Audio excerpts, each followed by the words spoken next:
The winter wind whispered through Central Park's barren trees as Michael Harrison's Bentley glided along the frost-dusted path.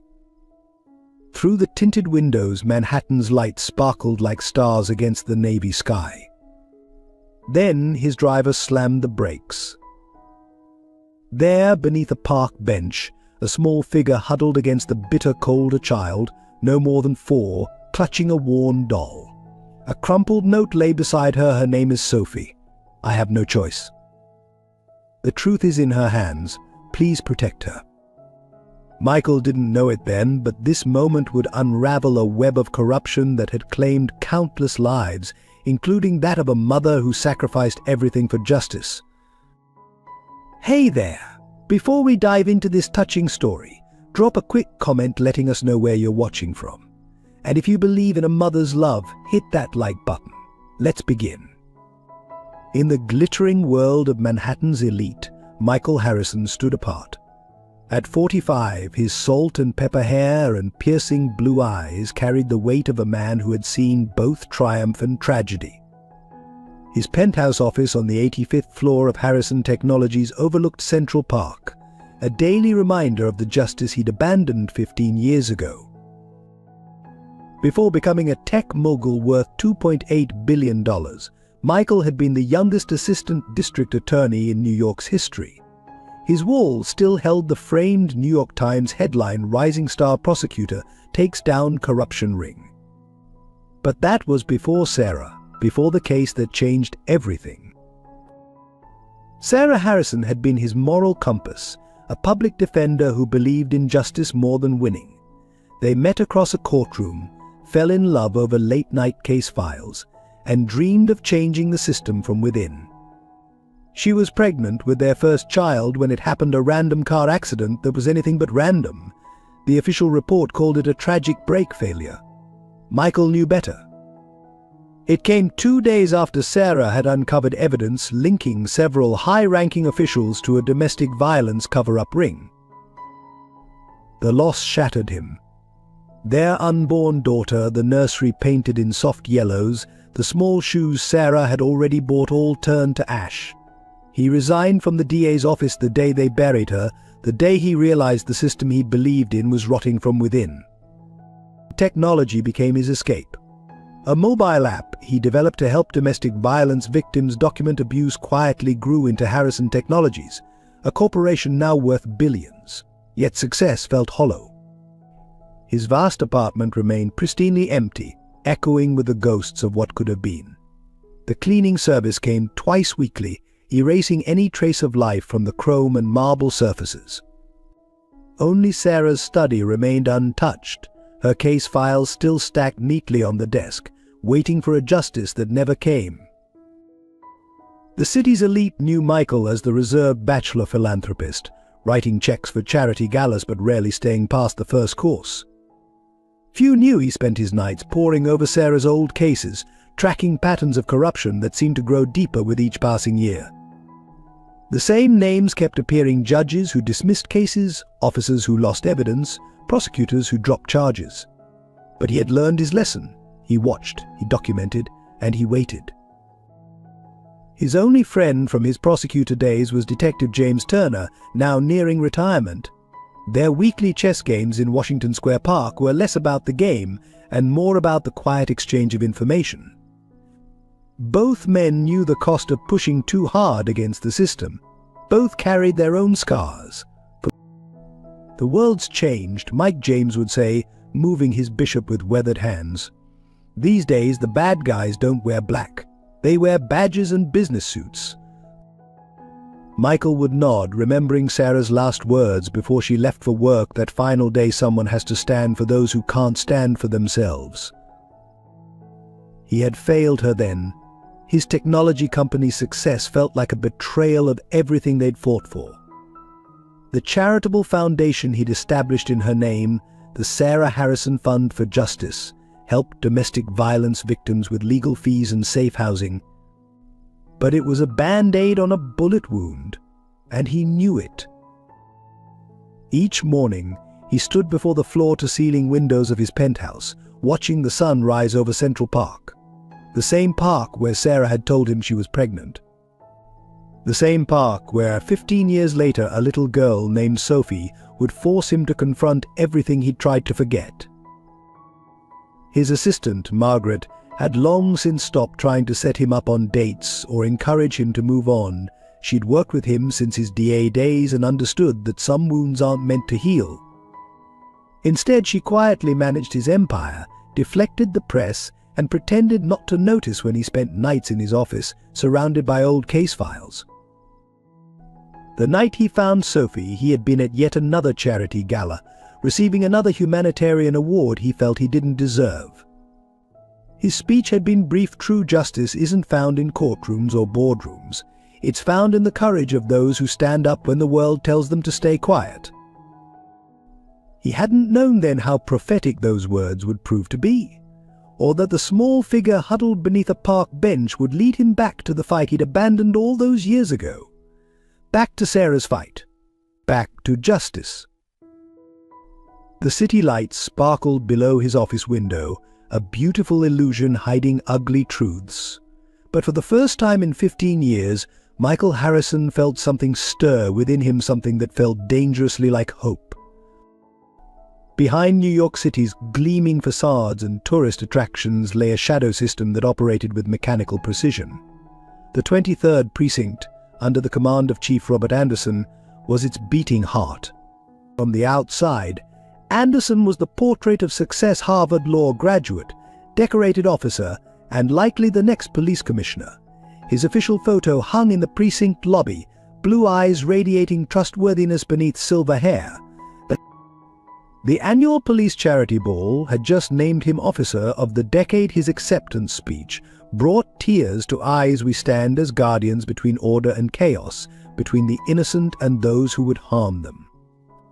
The irony would have been laughable if it weren't so tragic. Every Friday, Anderson held closed-door meetings in his wood-paneled office.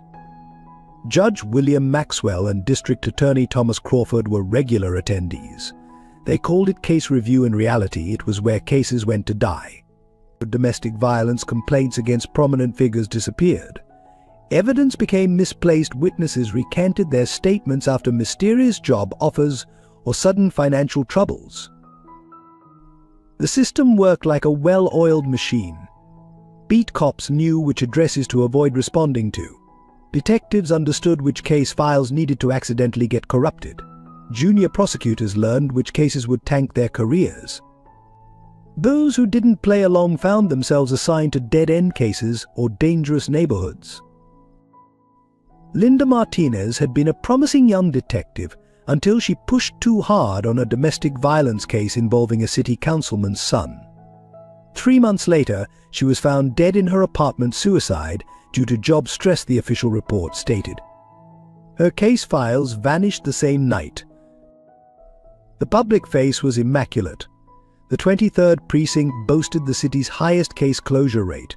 Chief Anderson's innovative community safety initiative won national awards. Their domestic violence response unit was cited as a model program. Statistics were carefully massaged, victims were silenced, and the machine ground on.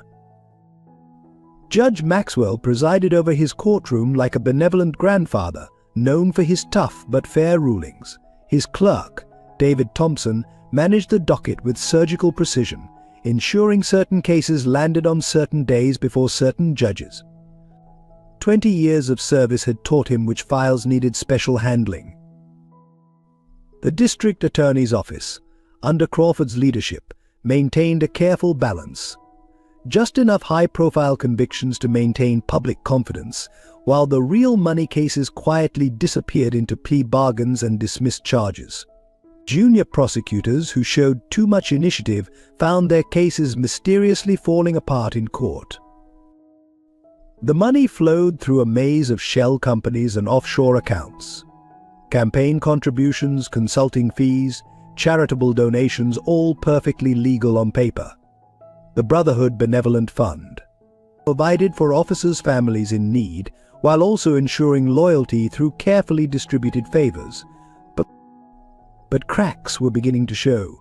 Social media made cover-ups harder. Body cameras created uncomfortable evidence.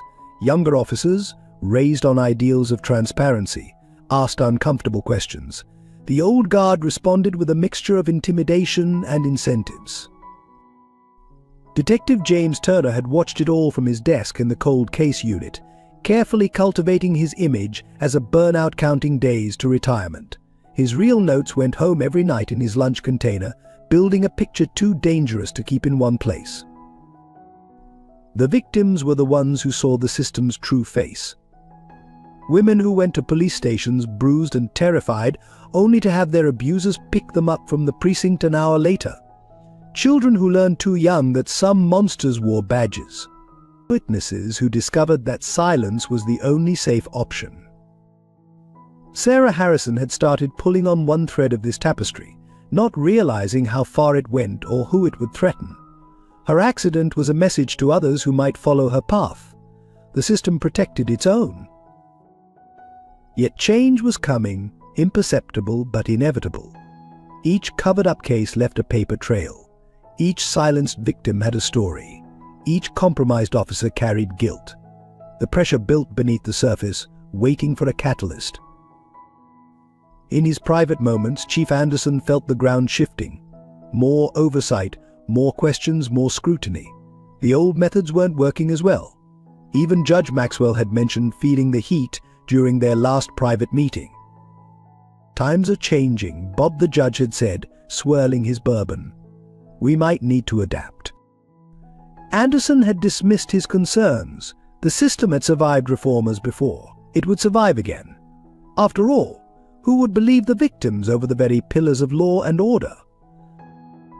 But as he stood at his office window that winter evening, watching a black Bentley glide through Central Park, he didn't know that the machine he'd helped build was about to face its greatest test.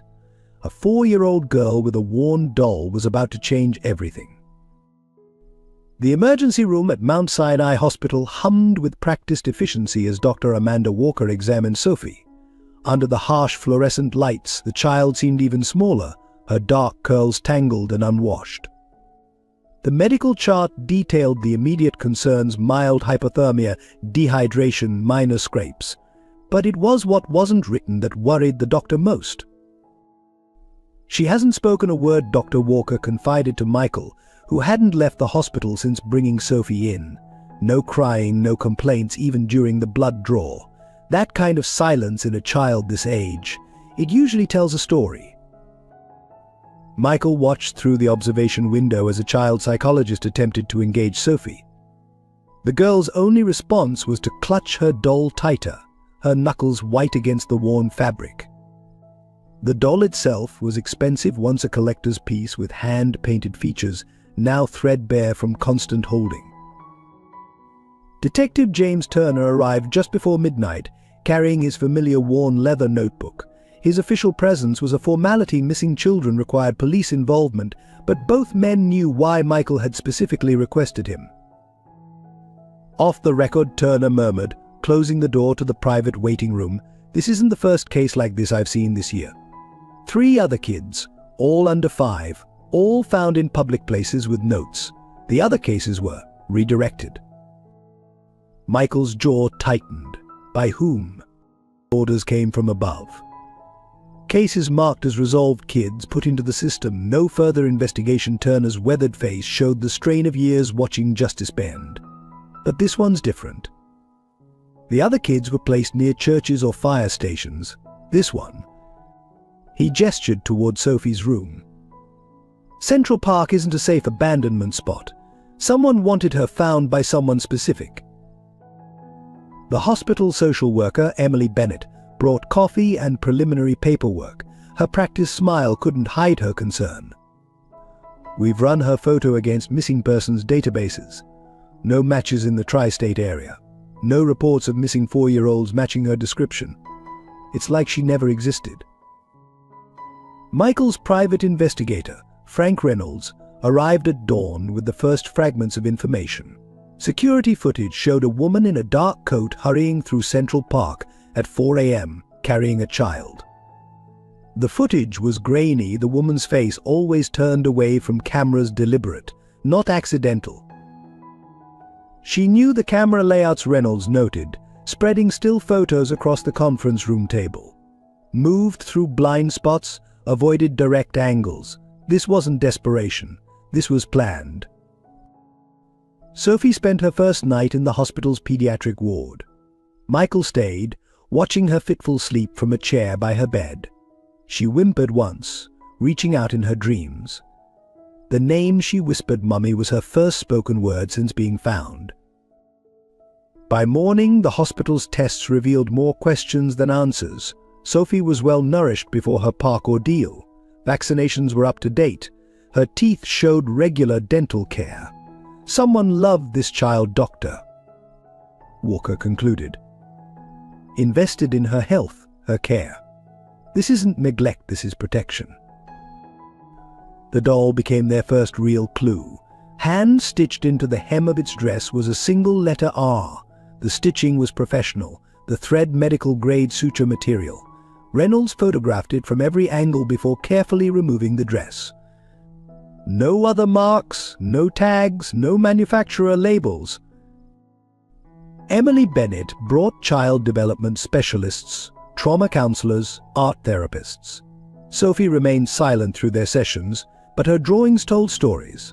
Dark figures in uniforms, a house with all the windows colored black. A woman with long dark hair surrounded by what looked like angels, or were they case files? Michael converted his guest room into a child's paradise, following the hospital's recommendations for trauma-sensitive spaces. Soft lighting, gentle colors, weighted blankets.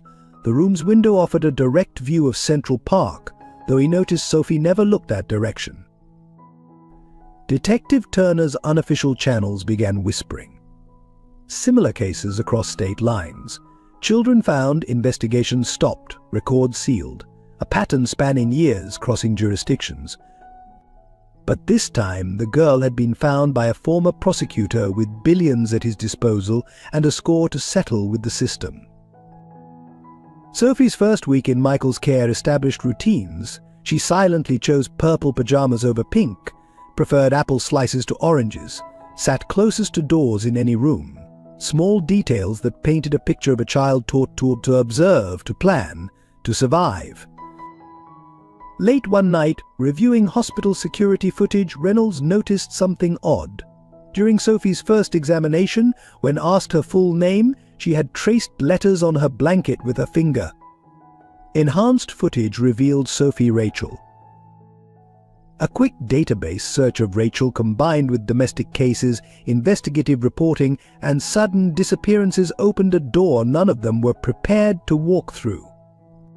Frank Reynolds had earned his reputation as New York's most discreet private investigator over 30 years of careful work. But the security footage spread across his desk in the early hours of January 12th made him question everything he thought he knew. Watch her hands, he told Michael, replaying the bus station footage for the 5th time. The woman now identified as Rachel Bennett moved with deliberate precision through Port Authority. Her gestures, subtle but clear once you knew to look, matched official FBI surveillance protocols. Not the moves of a frightened mother, but of a trained operative. The timestamp read 3:17 a.m., exactly 1 week before Sophie was found. Rachel's dark coat billowed as she knelt to adjust Sophie's scarf, her back to the camera but positioned to scan all entries and exits. The child's face pressed against her mother's shoulder, tiny fingers clutching that same worn doll. She did 3 counter-surveillance loops, Reynolds noted, switching camera angles. Changed disguises twice. Professional work, he paused the footage. But here's where it gets interesting. The frame showed Rachel slipping something into a locker. That locker was rented under the name Sarah Harrison. Michael's coffee cup crashed to the floor. The locker's contents, retrieved that morning, included a sealed envelope addressed to the prosecutor, who lost his way inside was a USB drive, a key card for a storage unit in Queens, and a handwritten note: "You stopped fighting. She'll make you start again." Reynolds spread out his preliminary findings. Rachel Bennett, 34, had graduated top of her class from Columbia School of Journalism. Her early work focused on domestic violence cases, particularly ones that were suspiciously dismissed. Then, 3 years ago, she shifted to covering financial crimes. Her last published piece before disappearing was titled "The Price of Silence: How Domestic Violence Cases Disappear in New York." 2 days after this, Reynolds tapped the article. She reported her own domestic violence case against Christopher Anderson. Anderson Michael's voice was steel. Any relation to Chief Robert Anderson's son? The complaint vanished within hours. But Rachel was smart. She had already sent copies of her evidence to 3 different secure locations. Dead Man Switches Reynolds pulled up another document.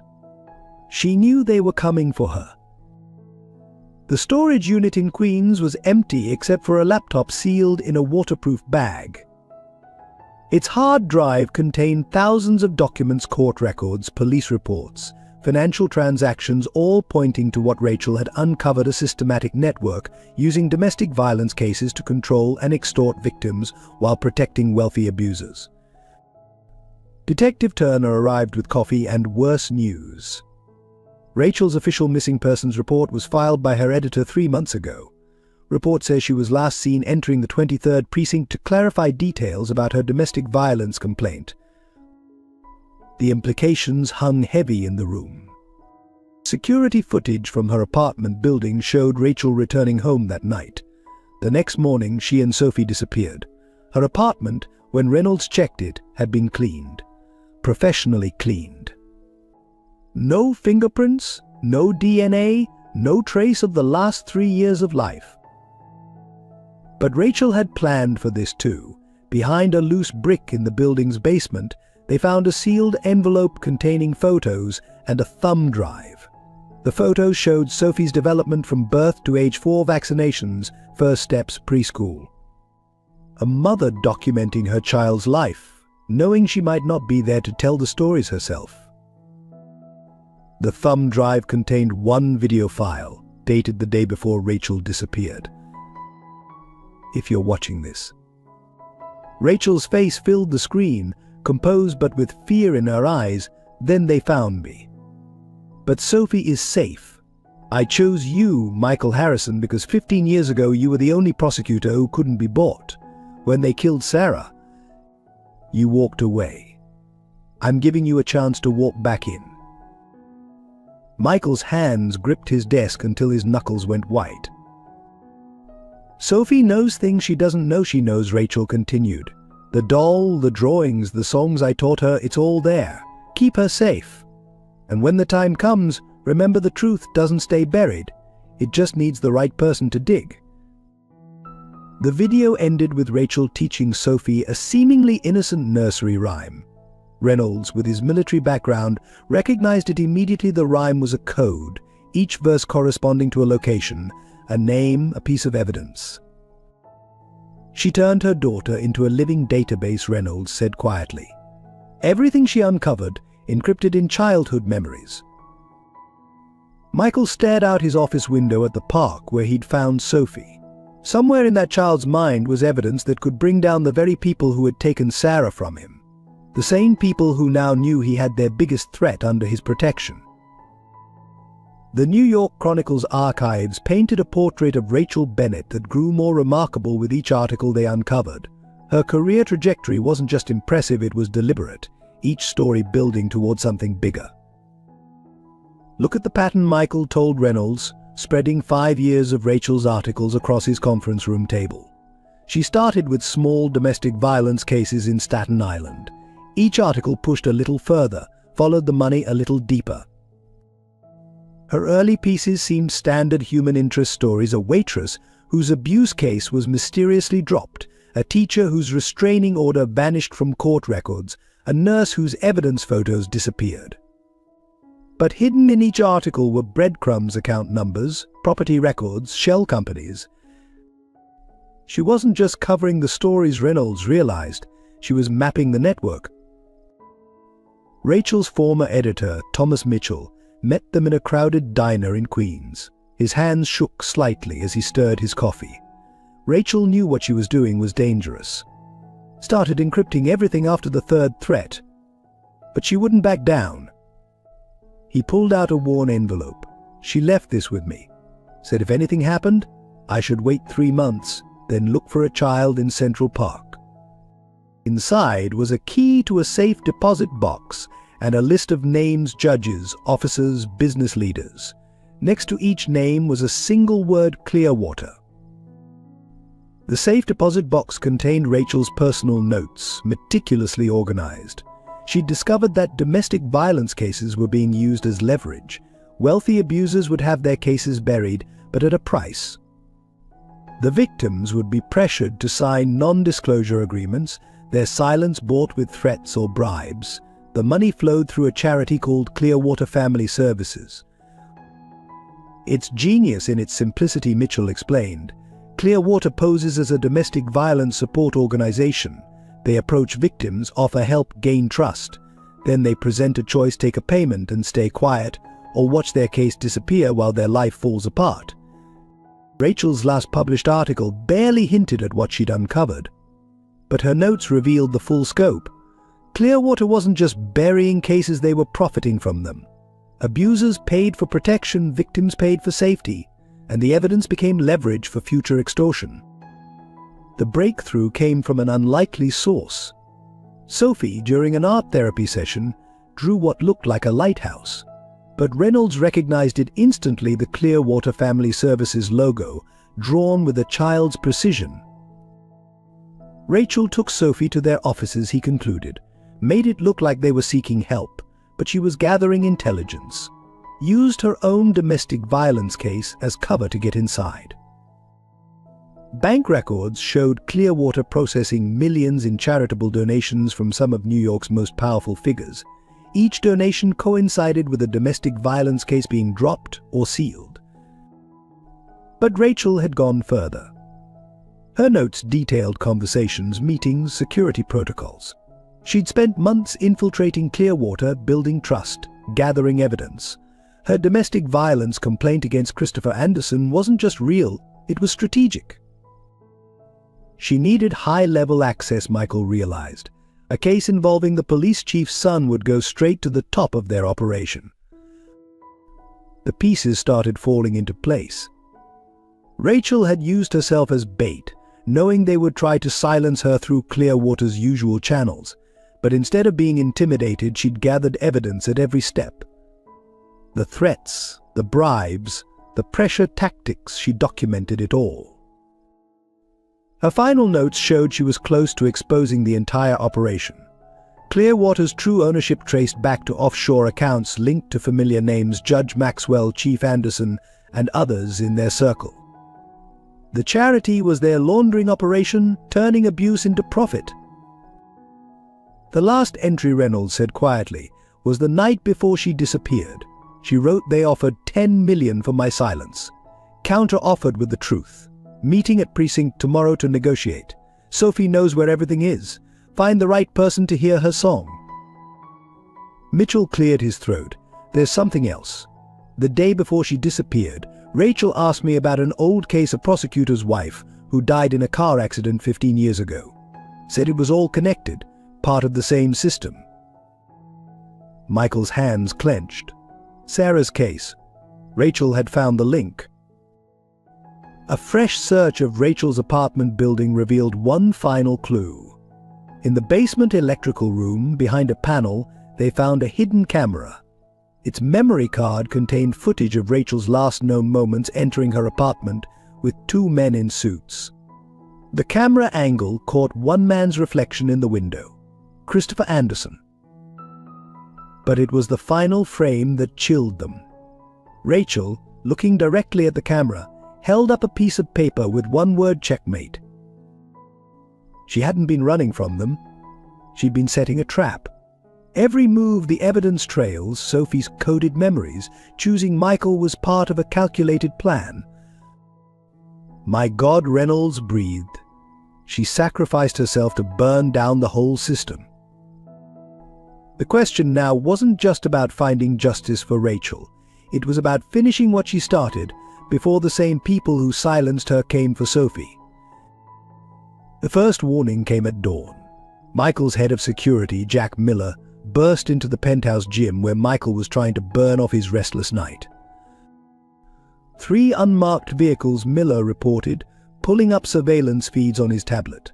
They've been circling the block since 4 a.m., standard police surveillance pattern.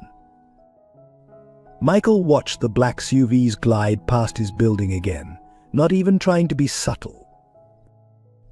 "There's more," Miller continued. 2 men attempted to access the building's employee entrance. Credentials looked real Child Protective Services. Except CPS doesn't do surprise visits at 5 a.m. Sophie was still asleep, curled around her doll in her new purple room. The night camera showed her tossing fitfully, mumbling fragments of Rachel's nursery rhymes in her sleep. Michael's phone buzzed. Detective Turner, stay inside. Anderson called emergency judicial hearing. 9 a.m. Maxwell presiding. Sophie's custody. They were moving faster than expected. Michael's legal team arrived within the hour, armed with emergency custody paperwork and child welfare experts. But everyone knew this wasn't about legal custody, this was a message. "They'll try to discredit you first," Reynolds warned, spreading photos of the surveillance vehicles across the kitchen counter. "Paint you as an unstable millionaire with an unhealthy interest in a missing child.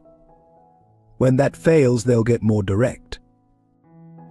As if on cue, Michael's phone lit up with a text from an unknown number. "Children need proper homes, proper guidance, proper silence." Sophie emerged from her room clutching her doll, eyes darting to exits like Rachel had trained her. She didn't speak, but her drawings that morning told stories: men in dark suits, a woman with long dark hair running, a doll with secrets in its dress. The building's security cameras caught 4 more attempts to enter that morning.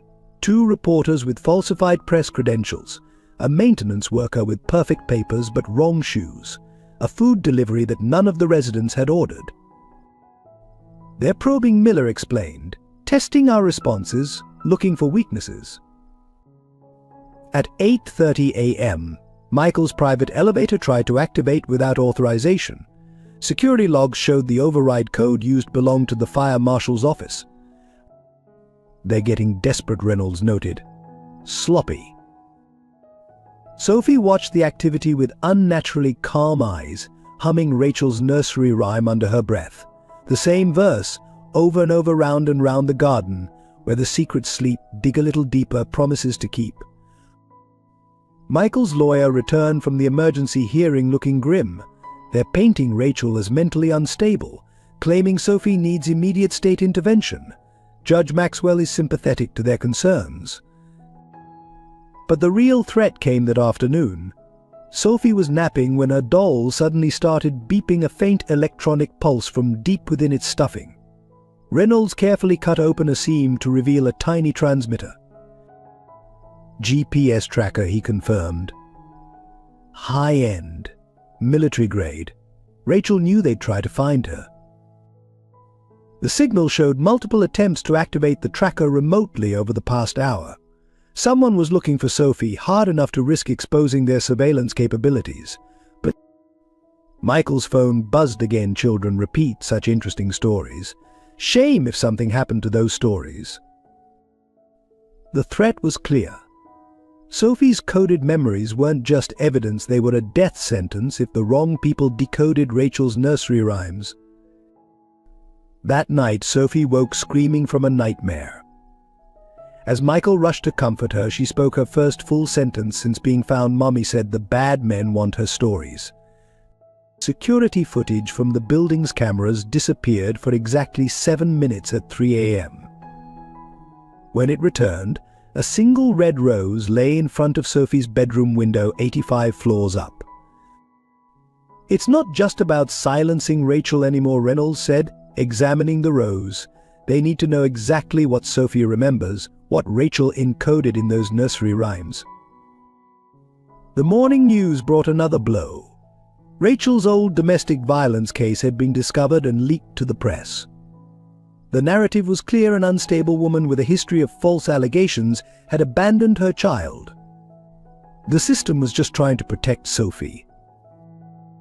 Michael's phone lit up one final time that morning. "Last chance. Walk away like last time, or this ending won't be an accident." Sophie sat at her window, watching the city wake up, still humming her mother's rhymes. But now they could hear the words clearly. Round and round the garden, where the secrets sleep. Dig a little deeper, promises to keep. When the roses bloom with morning light, look for truth in children's sight. Count the steps from dark to day. Follow where the angels lay. Reynolds' face went pale. My God. The first verse, its coordinates. Rachel mapped everything. Every location, every piece of evidence, encoded in a child's song. Sophie turned from the window, her eyes far too old for her 4 years. Mummy said, when the bad men come, find the angel with broken wings. They had 24 hours before the custody hearing. 24 hours to decode Rachel's final message. If you believe in a mother's courage to protect her child and fight for justice, hit that like button. Every like sheds light on untold stories. Let's continue our journey. The storage unit in Queens looked abandoned, its padlock rusted and weathered. Just another forgotten space in the city's maze of self-storage facilities. The key from Sophie's doll fit perfectly. Michael and Reynolds stood in silence as the metal door groaned open. Inside, instead of the expected files or evidence, they found a child's bedroom perfectly preserved. Pink walls, stuffed animals, a small desk with coloring books. On the bed lay a single envelope addressed to the man who lost his fight. Rachel didn't run. Reynolds breathed, taking in the room. This was her backup plan. A safe room for Sophie, ready and waiting. The envelope contained a letter, written in Rachel's careful hand. Michael, if you're reading this, then Sophie found you, just as I planned. But I'm not just a mother protecting her child. I'm not even just a journalist. For the past 5 years, I've been working undercover for the FBI's Internal Corruption Task Force. The domestic violence cases, the journalism career, it was all cover for a deeper investigation. Operation Angel's Wings, classified Level 4. But I discovered something worse than corruption. The Clearwater Network isn't just protecting abusers, it's part of an international human trafficking operation. They don't just silence victims, they make them disappear. Sarah found it first. You're Sarah. Her car accident wasn't about a domestic violence cover-up. She discovered they were using the Witness Protection Program to traffic children, erasing their identities through official channels. I have proof. All of it. But I couldn't turn it over to the FBI. The corruption goes too deep. There are agents involved, judges, politicians. Sarah's evidence is still out there, hidden where only a prosecutor would think to look. Sophie isn't just my daughter. She's my insurance policy. Every nursery rhyme, every drawing, every game we played, it's all coded intelligence. I trained her to be a living, breathing dead man's switch. The doll you found her with? Look inside the left shoe. You'll find a key to safety deposit box 4747 at First National. But don't trust what you find there. Remember what Sarah always said about misdirection.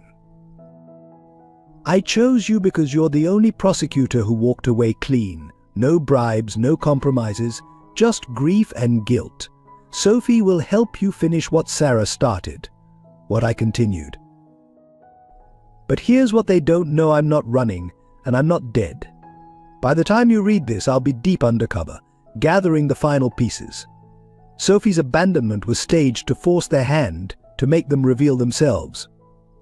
Trust no one except Detective Turner. He's been my handler for 5 years. The task force is compromised, but he's clean. Show him the silver angel pin in Sophie's doll. He'll know what it means. The custody hearing isn't about Sophie. It's about accessing her memories before I can complete my mission. Don't let them take her. Her nursery rhymes aren't just evidence locations, they're a direct link to active trafficking operations. You have 72 hours before my next move. Keep Sophie safe. When you hear about a fire at the Clearwater offices, move fast. Sarah's evidence will be exactly where she planned to hide it 15 years ago. Remember, Sophie isn't just a witness to protect. She's the key to everything. The truth is in her hands. Rachel. P.S. The rose wasn't a threat. It was my signal. I'm closer than they think. Michael's hands shook as he lowered the letter. The implications were staggering. Rachel wasn't a desperate mother. She was a deep-cover federal agent who had turned her own daughter into an intelligence asset. Reynolds was already examining the room with new eyes. The drawings on the walls, they're not random. They're maps, building layouts, security patterns. Michael's phone buzzed. Detective Turner, Angel's Wings compromised. Meet now. Bring the pin. But it was Sophie's morning drawing that finally connected the dots. She had drawn her mother surrounded by not angels, but badges. Wings made of case files and evidence boxes. Sarah, Michael whispered. She hid her evidence in the one place they'd never look. The one place that was too obvious. Rachel's final coded message clicked into place. The angel with broken wings wasn't a person. It was a statue. The same statue that had stood outside the courthouse for 50 years. The same statue Sarah used to meet him under when they were young prosecutors fighting for justice. The same statue that, according to city records, was scheduled for restoration in exactly 72 hours. Michael's phone buzzed again. A text from an unknown number. Roses are red. Angels don't sleep. The truth about Sarah is buried deep. Rachel wasn't just alive, she was watching, waiting. And Sophie's nursery rhymes were the timer counting down to something bigger than any of them had imagined. The real question wasn't whether Rachel's plan would work. The custody hearing loomed in 3 hours when Judge Maxwell's private number lit up Michael's phone. The message was simple: my office. Now. Alone. Last chance for a peaceful solution. Michael found Maxwell in his chambers, the walls lined with decades of legal accolades. The judge's usual grandfatherly demeanor was gone, replaced by something harder, colder. You were always smarter than the others, Harrison Maxwell said, pouring 2 glasses of scotch. Knew when to walk away. After Sarah, you understood how the game is played. He pushed 1 glass forward. So, let's be clear, the child is a ticking bomb. She's a 4-year-old girl, Michael countered, leaving the scotch untouched. Maxwell's smile never reached his eyes. She's Rachel Bennett's insurance policy. Walking probable cause. Every song, every drawing, every innocent memory, it's all admissible evidence. He leaned forward. But it can disappear. Like Sarah's accident. Clean, professional, and you get to walk away. Again. The threat hung in the air between them. 20 million, Maxwell continued. Offshore account. Untraceable. The girl goes into the system, gets adopted by a nice family far away. Everyone wins. Michael's mind raced to Sarah's final days, her growing panic, the evidence she'd discovered. Now Sophie sat in his penthouse, carrying another mother's evidence in her innocent rhymes. And if I refuse? Maxwell's mask slipped, just for a moment. Then you lose everything. Your company, your reputation, your freedom. He slid a folder across the desk. Remember Linda Martinez? The detective who committed suicide? We have enough planted evidence to prove you were involved. A grieving millionaire, obsessed with domestic violence cases, taking vigilante justice too far. The pieces clicked. They weren't just threatening him. They were offering him a choice: become part of their machine, or be destroyed by it. 48 hours, Maxwell said, standing. Choose wisely, for Sophie's sake. Michael's phone buzzed as he left the courthouse. A video message from an encrypted number. Rachel's face filled the screen, the timestamp from just hours ago. By now they've offered you a deal, she said. her eyes intense. They're good at finding pressure points. But here's what they don't know: Sarah left you a message. Check the angel statue's broken wing at midnight. You'll understand why this was always about more than domestic violence cases. Another text followed. The game isn't about choosing sides. It's about changing the rules. Back at the penthouse, Sophie was drawing again. This time her picture showed the angel statue, but with something new: a small door in its base colored in red. "Mummy says red means truth," Sophie whispered, her first words all day. Michael's security team reported 3 new surveillance teams in place around the building. The custody hearing would bring everything to a head. Keep Sophie and fight, knowing they would destroy him and possibly kill them both. Or take the deal, walk away, let another child disappear into the system. Just like Sarah's evidence had disappeared. Just like Rachel had disappeared. Or had she? The roses, the timing, the messages. Rachel wasn't running. She was orchestrating something bigger. Detective Turner arrived as dusk fell. His face was grim. They're moving up the timeline. Judge Maxwell just scheduled the hearing for 9 a.m. tomorrow instead of next week. "They're scared," Reynolds observed. "Rachel's alive and they know it. Sophie's not just evidence, she's bait." Michael stared out at the angel statue, barely visible in the gathering darkness. Sarah had died trying to expose the truth. Rachel had turned her own child into a living weapon to finish the job. Now he had to choose: walk away again or stand and fight. His phone lit up one final time. A picture message: Sarah's old case diary, open to its last entry.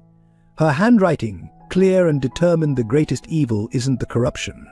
It's the good people who choose to look away. Sophie tugged at his sleeve, holding up another drawing. The angel statue again, but this time with words carefully copied in a child's hand: break the wings to fix the world. The choice crystallized. This wasn't about saving one child. It was about breaking a system that turned victims into commodities, that traded in human lives and called it justice. Michael picked up his phone and dialed Maxwell's number. "I'll take the deal," he said, watching Sophie hum her mother's coded rhymes. "But I want to deliver the terms in person. Midnight." The angel statue. Maxwell's satisfaction was audible. Wise choice. But as Michael hung up, Sophie smiled a knowing smile that belonged to someone much older. "Mummy says the angels are coming home tonight." Michael checked his watch. 6 hours until midnight. 6 hours to choose between safety and justice. 6 hours to discover what Rachel had planned. The game wasn't about choosing sides. It was about changing the rules. And the clock was ticking. As night fell over New York, a quiet army mobilized. In coffee shops, offices, and safe houses across the city, survivors of the Clearwater system began moving into position. Each had received a single red rose and a playing card, Rachel's signal that the waiting was over. Amanda Chen, a former corporate lawyer who disappeared 3 years ago after filing charges against a prominent judge, now worked as a janitor in the courthouse. Her keycard accessed every room. Dr. James Patterson, whose medical license was revoked after documenting an influential senator's wife's injuries, had spent 2 years building a network of underground medical clinics. Tonight his clinic stood ready. 57 safe houses, Reynolds reported, mapping the network on Michael's secure Sevier. Over 200 survivors, all positioned in plain sight. Rachel didn't just document the system, she built a resistance inside it. Sarah Martinez, sister of the suicided detective Linda Martinez, worked in Judge Maxwell's favorite restaurant. She'd been collecting evidence for 3 years, one wine-loosened conversation at a time. The network had penetrated every level of the system. Court clerks, police dispatchers, hospital staff, hotel workers, all survivors, all gathering intelligence, all waiting for Rachel's signal. It's brilliant Detective Turner breathed, reviewing the network's reach. They're not just victims, they're witnesses. Every position strategic, every role calculated. Michael's phone lit up with updates as the network activated. A cleaning crew at Clearwater's offices, led by a former victim, copying hard drives. A courthouse security guard, whose daughter had vanished into the system, photographing Judge Maxwell's private files. A hotel concierge, tracking Chief Anderson's secret meetings through room service orders. Rachel built a parallel justice system, Reynolds realized. While they were watching for external threats, she was turning their own victims into intelligence assets. Sophie sat at her drawing table, creating what looked like random patterns but were actually staff rotations, security schedules, access points, all encoded in a child's artwork. The breakthrough came at 10 p.m. Amanda Chen, during her cleaning rounds, discovered Judge Maxwell had ordered late-night construction at the angel statue. They were moving early. Michael's phone buzzed. Rachel's message was brief: the wings break at midnight. Be ready. Turner's police contacts reported unusual movements. Multiple unmarked vehicles converging on the courthouse. Chief Anderson cancelling his evening appointments. They're spooked, Turner said. This much firepower for one custody hearing? They know something's coming. The network shifted in response. Safe houses activated. Medical teams deployed. Every survivor had a role, a position, a purpose. Sophie's evening drawing showed the angel statue surrounded by stars, or were they badges? Her nursery rhyme took on new meaning. Count the steps from dark to day. Follow where the angels lay. When the wings of truth take flight, justice comes to claim the night. At 11 p.m., the pieces fell into place. Sarah's old case diary, recovered from the angel statue's base, contained more than evidence. It held a complete blueprint of the Clearwater network, its weaknesses, its pressure points. Sarah didn't just find corruption, Michael realized. She found their whole infrastructure, the same infrastructure Rachel's network has infiltrated. Reynolds pulled up surveillance feeds. The network was in position. Survivors turned assets, placed exactly where Sarah's notes predicted they would be needed. This isn't just about exposing them, Turner said quietly. This is about replacing them. Rachel built a shadow system inside their system. Michael's phone lit up one final time. A video message from Rachel, her face determined the next 24 hours will look like chaos. Trust the network. Trust Sophie's songs. And remember, the angels' broken wings aren't just evidence. They're a key. Sophie watched the city lights, humming her mother's strategic lullabies. Her latest drawing showed the angel statue with its wings spread wide, surrounded by figures rising from shadows. The network was more than an organization. It was every victim they'd tried to silence, every witness they'd tried to break, every life they'd tried to erase, all waiting, watching, ready. At 11:45, Michael received one last message, not from Rachel but from Sarah's old email account. Justice isn't in the system. It's in the shadows they create. The truth isn't in the light. It's in the darkness they fear. P.S. The game wasn't just about changing rules. It was about changing players. And at midnight the wings would break, releasing 15 years of gathered shadows into the light. The revolution wouldn't be televised.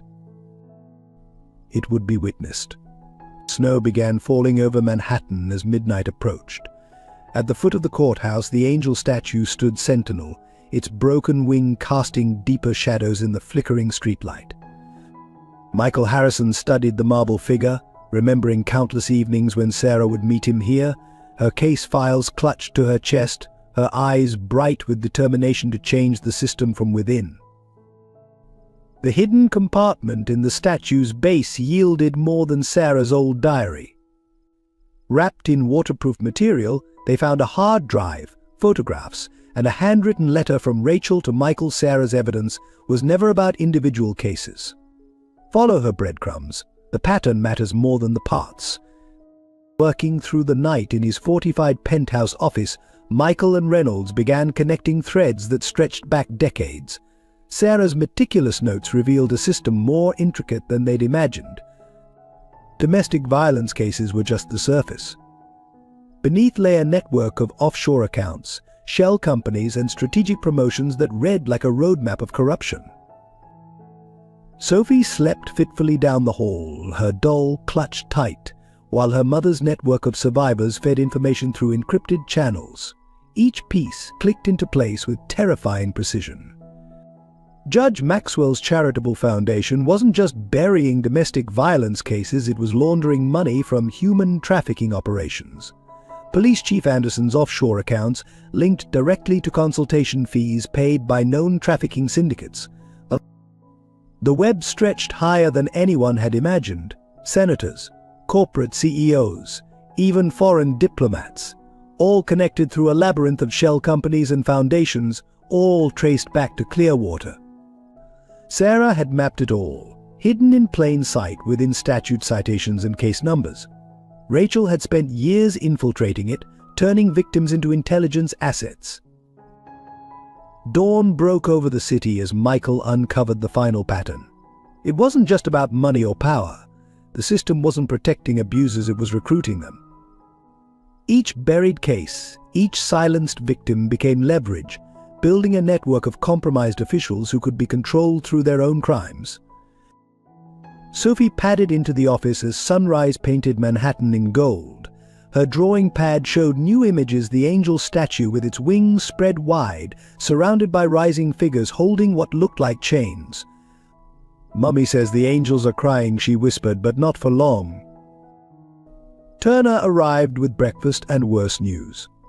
3 more bodies had been found, all former victims who'd filed complaints against powerful figures. But this time was different. Each victim had left behind detailed evidence packets, timed to be delivered to media outlets upon their death. The dead were fighting back. Rachel's network shifted in response. Safe houses activated, surveillance teams repositioned, a choreographed dance of shadows years in the making. Michael's secure server lit up with incoming databank records, surveillance footage, recorded conversations. The dead had kept meticulous records. The pattern crystallized. Sarah had discovered the blueprint. Rachel had infiltrated it. And now, through Sophie's innocent songs and drawings, they had the key to tear it down. Each nursery rhyme corresponded to a different piece of the network. Each crayon drawing mapped another layer of corruption. By midday, Reynolds had compiled enough evidence to bury everyone involved. But digital proof wasn't enough. They needed something undeniable, something public, something that would make the truth too big to bury. Sophie's afternoon drawing provided the answer. She'd sketched the angel statue again, but this time its broken wing contained what looked like a camera lens. Sarah's final message clicked into place. The statue hadn't just been their meeting spot, it had been recording everything for 15 years. Michael's phone lit up with a message from Rachel's network: "The angels have watched. The angels remember. Midnight brings their tears." As evening approached, a new pattern emerged in the evidence. The system wasn't just national, it was international. Clearwater was just one node in a global network of similar operations. Sarah had found the blueprint. Rachel had infiltrated the structure. Now Sophie, through her encoded memories, held the key to exposing it all. Turner's police contacts reported unusual movements around the courthouse. Judge Maxwell had ordered the angel statue moved for renovation 12 hours ahead of schedule.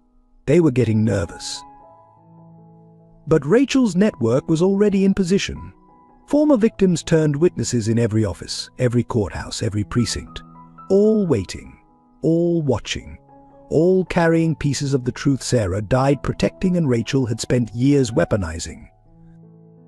Sophie's evening drawings took on new urgency. The angel statue's wings weren't just broken, they were opening, Releasing what looked like thousands of papers into the wind, her nursery rhyme shifted to a new verse. When marble wings touch midnight sky, hidden truth begins to fly. Angels' tears will wash away shadows where the secrets lay. Michael stared at the evidence wall they'd constructed. Sarah's death, Rachel's infiltration, Sophie's encoded memories, all pieces of a puzzle 15 years in the making. But the bigger picture was staggering. They weren't just fighting corruption, they were exposing a system that had turned justice itself into a weapon. As night fell again over New York, Sophie tugged at Michael's sleeve. Her latest drawing showed the angel statue surrounded by rising figures, each holding what looked like keys. "Mummy says it's time for the angels to wake up," she whispered. The investigation had uncovered more than evidence. It had revealed a war being fought in shadows, where victims became soldiers, and truth was encoded in a child's lullabies. Tomorrow would bring the custody hearing. But tonight would bring the angels' tears. And somewhere in the city, Rachel watched, waited, and prepared to unleash 15 years of gathered shadows into the light. The truth wasn't just in the evidence. It was in the army of shadows the system had created. And at midnight, those shadows would step into the light.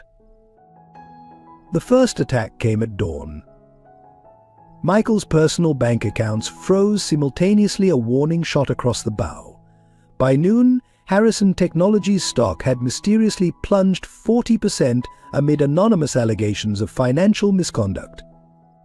The message was clear: back off, or be destroyed. Judge Maxwell's compromise arrived via courier, a thick folder of fabricated evidence linking Michael to a series of suspicious deaths of domestic violence suspects. The accompanying note was simple: children need stable homes. Don't make Sophie an orphan too. The implied threat hung heavy in the morning air. Chief Anderson deployed more subtle pressure. Police patrols around Michael's building tripled. Unmarked cars followed his staff.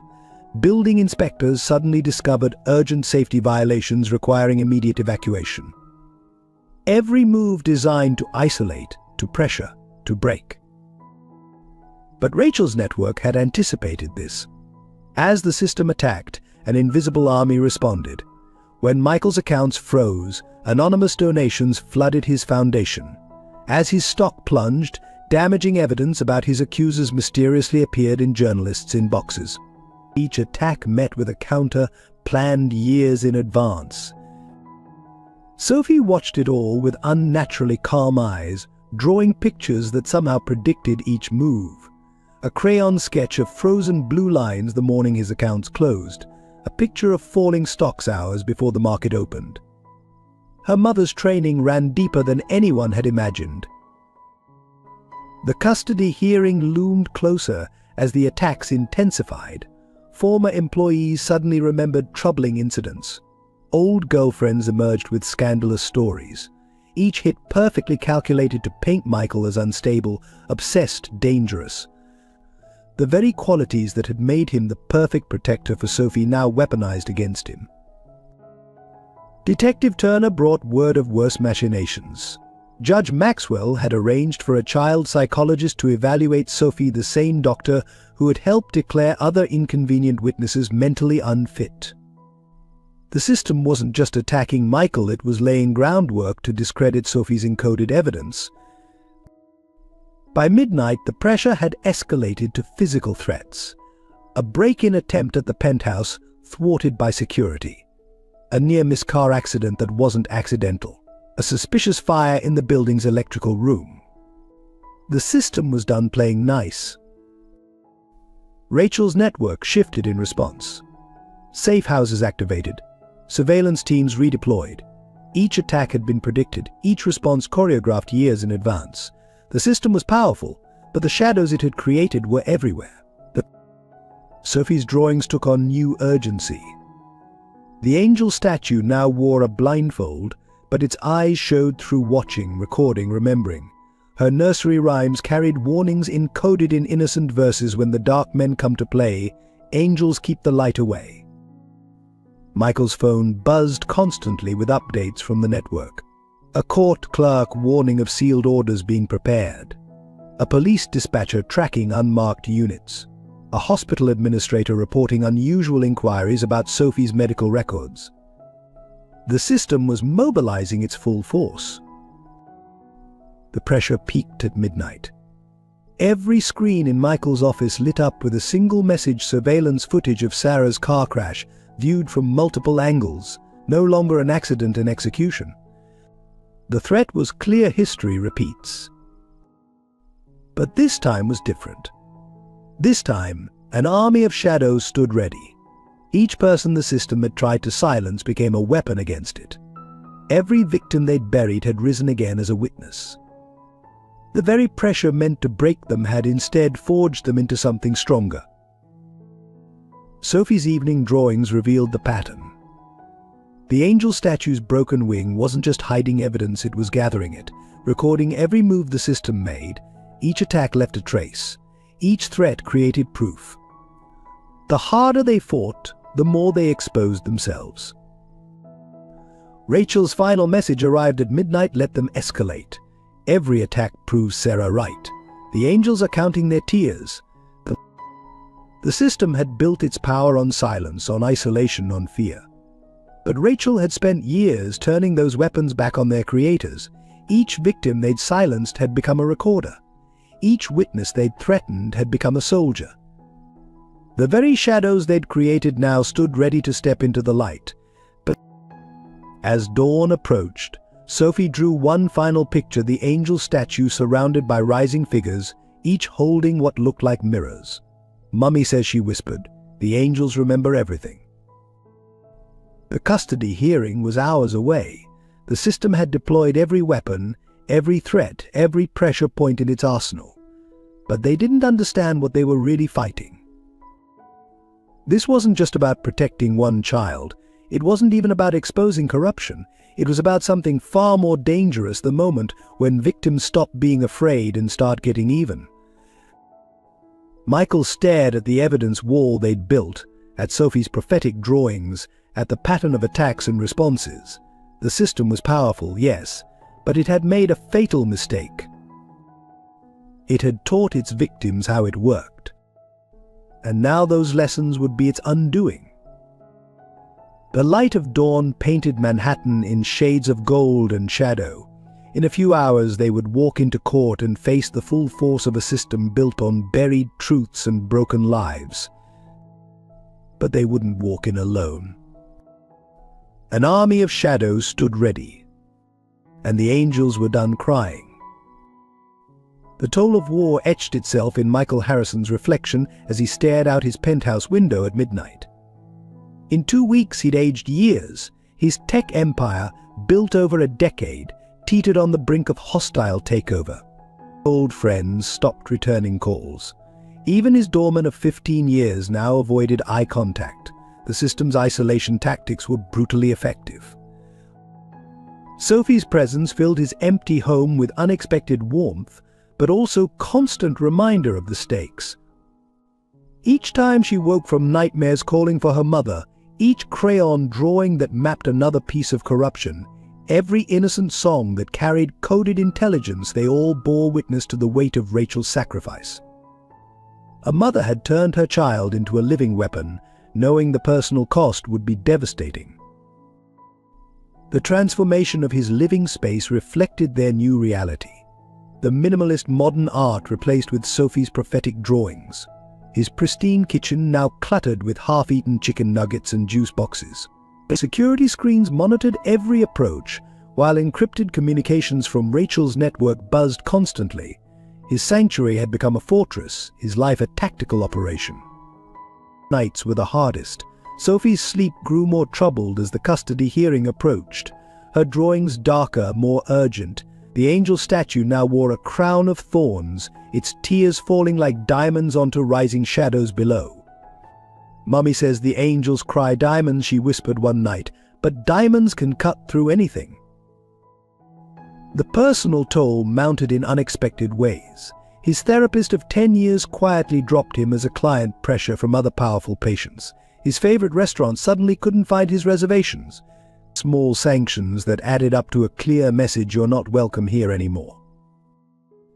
Yet the deepest cost was emotional. Each new piece of evidence they uncovered about Sarah's death reopened old wounds. The surveillance footage showing her assassination masked as an accident, the records proving she'd been targeted. The realization that his decision to walk away 15 years ago had left her killers free to hurt others. Guilt became his constant companion. Sophie, with a child's intuition, sensed his struggles. She began leaving her drawings by his bedside, not the coded ones, but simple pictures of happiness. A man and a girl holding hands. A family of stick figures surrounded by hearts. A broken angel learning to fly again. Her resilience both inspired and haunted him. Rachel's periodic messages carried their own emotional weight. Each encrypted communication reminded him that somewhere out there, a mother was watching her child from afar, trusting a former prosecutor with her most precious possession. The responsibility felt crushing at times. His corporate board demanded answers he couldn't give. Shareholders panicked as stock prices fell.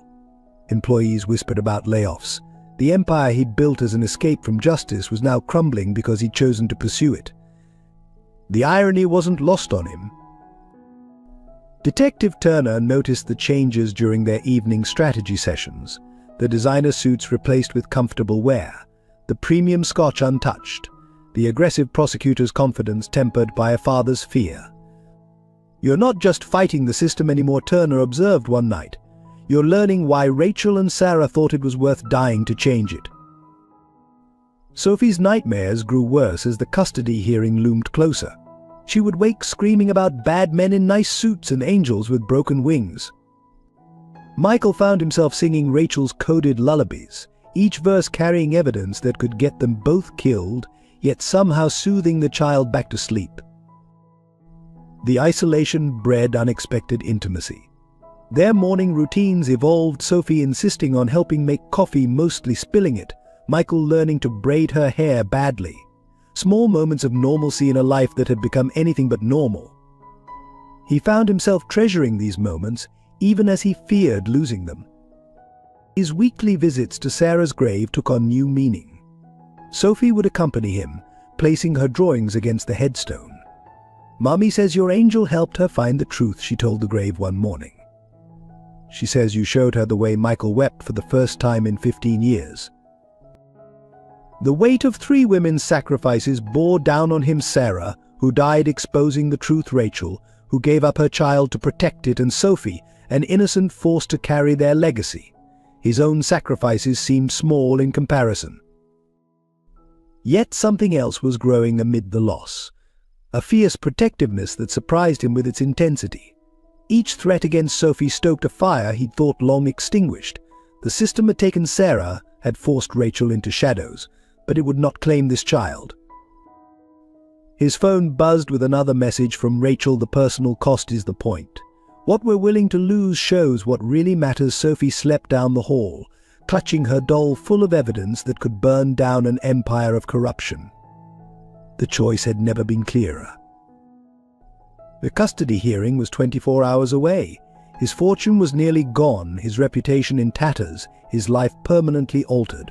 But as he watched Sophie sleep, her drawings scattered around like fallen leaves, he understood what Sarah and Rachel had known all along. Some prices were worth paying. Some battles were worth losing everything for. And sometimes the greatest strength came not from what you could keep, but what you were willing to lose. The angel's tears had cost them everything. But their diamonds would cut through anything. And tomorrow, the cutting would begin. The morning of the custody hearing dawned cold and clear over Manhattan. Michael Harrison stood before his penthouse windows, adjusting his tie in the reflection, watching unmarked police vehicles circle the building like vultures. Through the glass, he could see the courthouse angel statue, its broken wing catching the first rays of sunlight, Sarah's final witness, waiting to testify. Sophie emerged from her room in the blue dress Rachel had left for this day, her doll clutched tight against her chest. "Mummy says today the angels wake up," she whispered, her small hand slipping into Michael's. The weight of that simple gesture, the trusted represented, steeled his resolve for what was to come.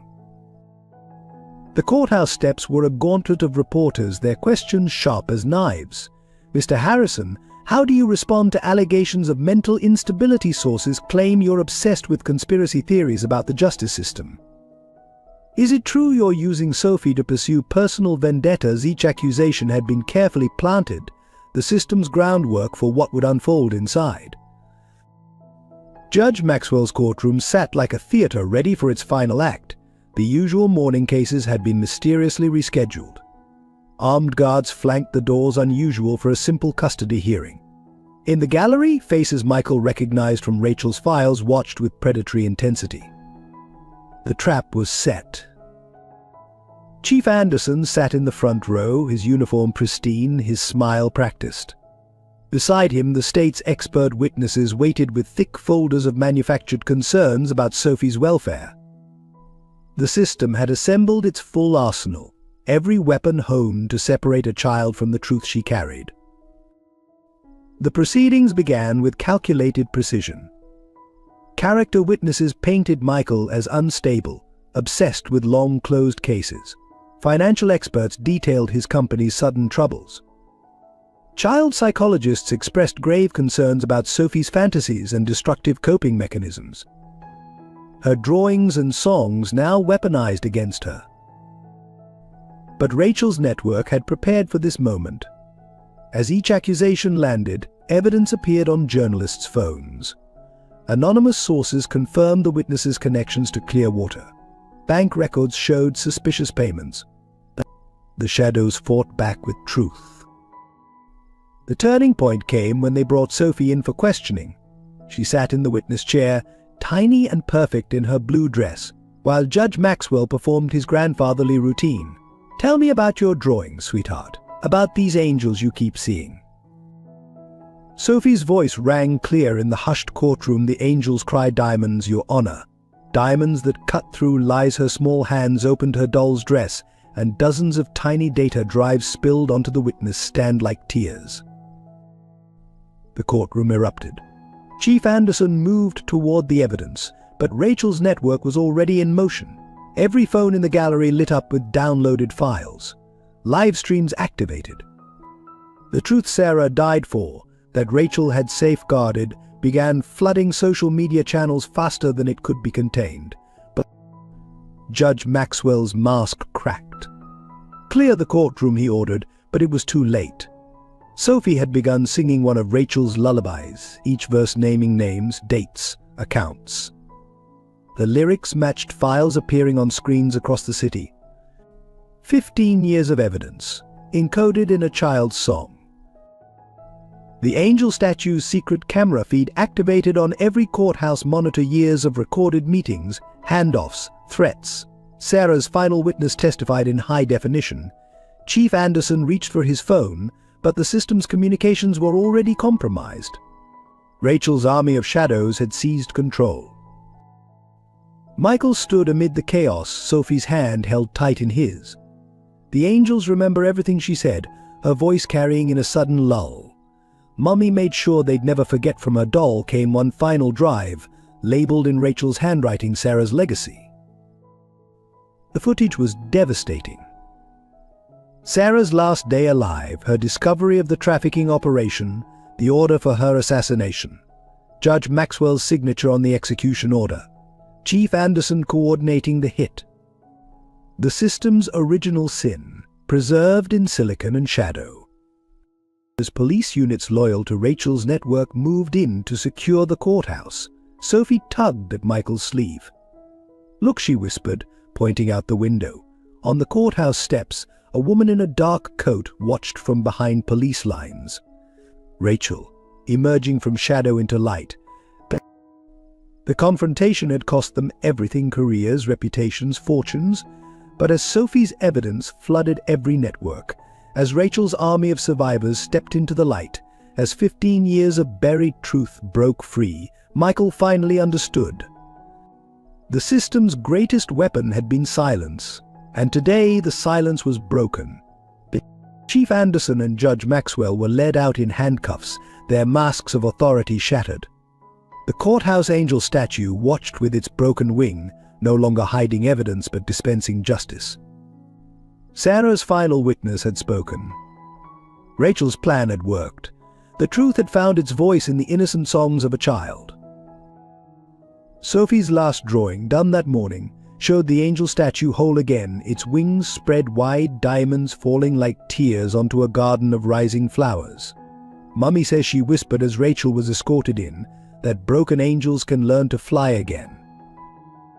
The system had sought to silence victims, but instead created an army, had tried to bury the truth, but only taught it to sing, had threatened a child, only to find that the greatest power lay in innocence unafraid to speak. The confrontation was over, but the real battle was just beginning. As Rachel hugged her daughter for the first time in weeks, as Michael watched Sarah's evidence finally bring justice, as the network of survivors emerged from shadow, one truth became clear. The angels hadn't just been crying. They had been gathering their tears. And now those tears would wash the world clean. The aftermath of the courthouse revelation erupted like a tidal wave across New York City. Within hours, Sophie's evidence had triggered simultaneous raids on Clearwater offices in 12 cities. FBI teams, guided by Rachel's network, seized servers and documents that linked either prominent figures to decades of trafficking and corruption. The system's carefully constructed walls began crumbling under the weight of undeniable truth. Media outlets, initially hesitant to touch the story, found themselves overwhelmed by the sheer volume of evidence. Live streams from the courthouse played on repeat Sophie's testimony, the data drives spilling like tears, Rachel's emergence from hiding. The narrative couldn't be controlled or buried. Each hour brought new revelations, new arrests, new connections exposed. The legal battle intensified as the system's remaining power players fought back. High-priced lawyers flooded courts with injunctions. PR firms spun narratives of conspiracy and hysteria. Corporate interests threatened media outlets with lawsuits. But Rachel's network had anticipated every move, countering each legal maneuver with another piece of damning evidence. Social media exploded with survivors coming forward. The hashtag #AngelsRemember trended globally as thousands shared their stories of silenced cases and buried evidence. What began in a New York courthouse became an international movement. The system had created victims across continents, and now those victims found their collective voice. Judge Maxwell's emergency hearing to suppress the evidence backfired spectacularly. As he pontificated about procedural violations, his own courtroom screens flickered to life. Years of recorded backroom deals played in high definition, his carefully maintained judicial facade crumbling in real time. The angel's tears had turned to digital diamonds, cutting through decades of lies. Chief Anderson attempted damage control, calling a press conference to denounce the conspiracy against law enforcement. Mid-speech, his own department's internal affairs unit interrupted with arrest warrants.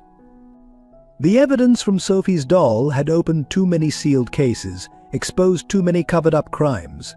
The thin blue line fractured as honest officers finally moved against corruption.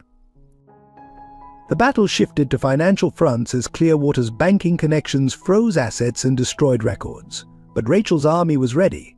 Whistleblowers in every major bank released transaction histories. Offshore accounts were exposed. The money trail Sarah had discovered 15 years ago now laid bare for the world to see.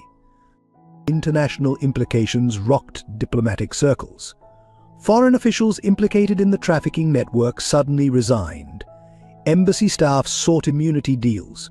The system's global reach became its vulnerability as governments distanced themselves from toxic connections. What began as a local custody battle escalated into a worldwide reckoning. Sophie watched it unfold from the safety of Michael's penthouse, still drawing her prophetic pictures. The angel statue now appeared crowned with light, its broken wing mended with golden threads. Mummy says she told Michael that broken things become stronger when truth holds them together. Rachel's network continued coordinating from the shadows, directing evidence to prosecutors, protecting witnesses, ensuring no single attack could stop the cascade of revelations.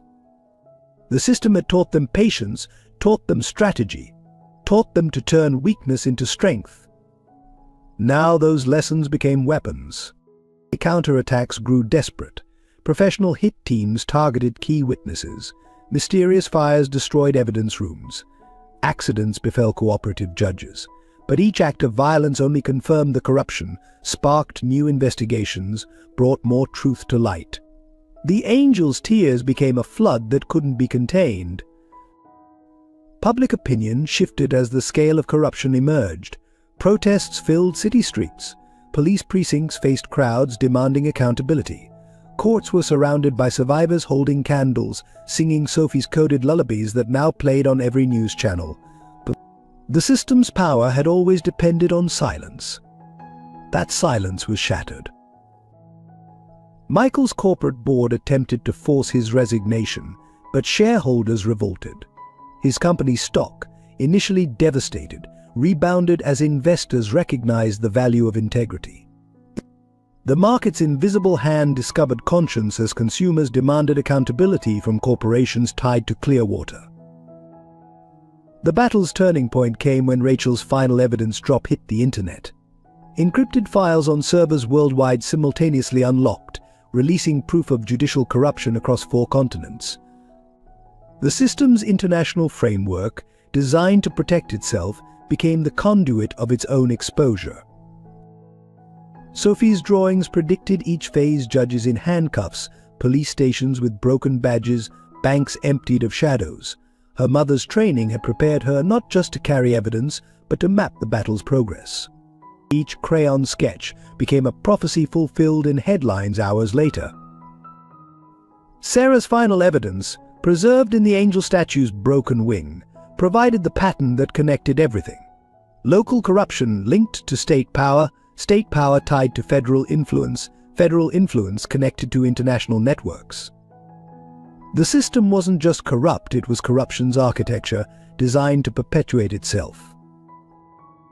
As dawn broke over Manhattan on the battle's 3rd day, Sophie drew her most detailed picture, yet the angel statue whole again, its wings spread wide, surrounded by a garden grown from tears. Below it, tiny figures emerged from shadows, carrying lights that looked like stars.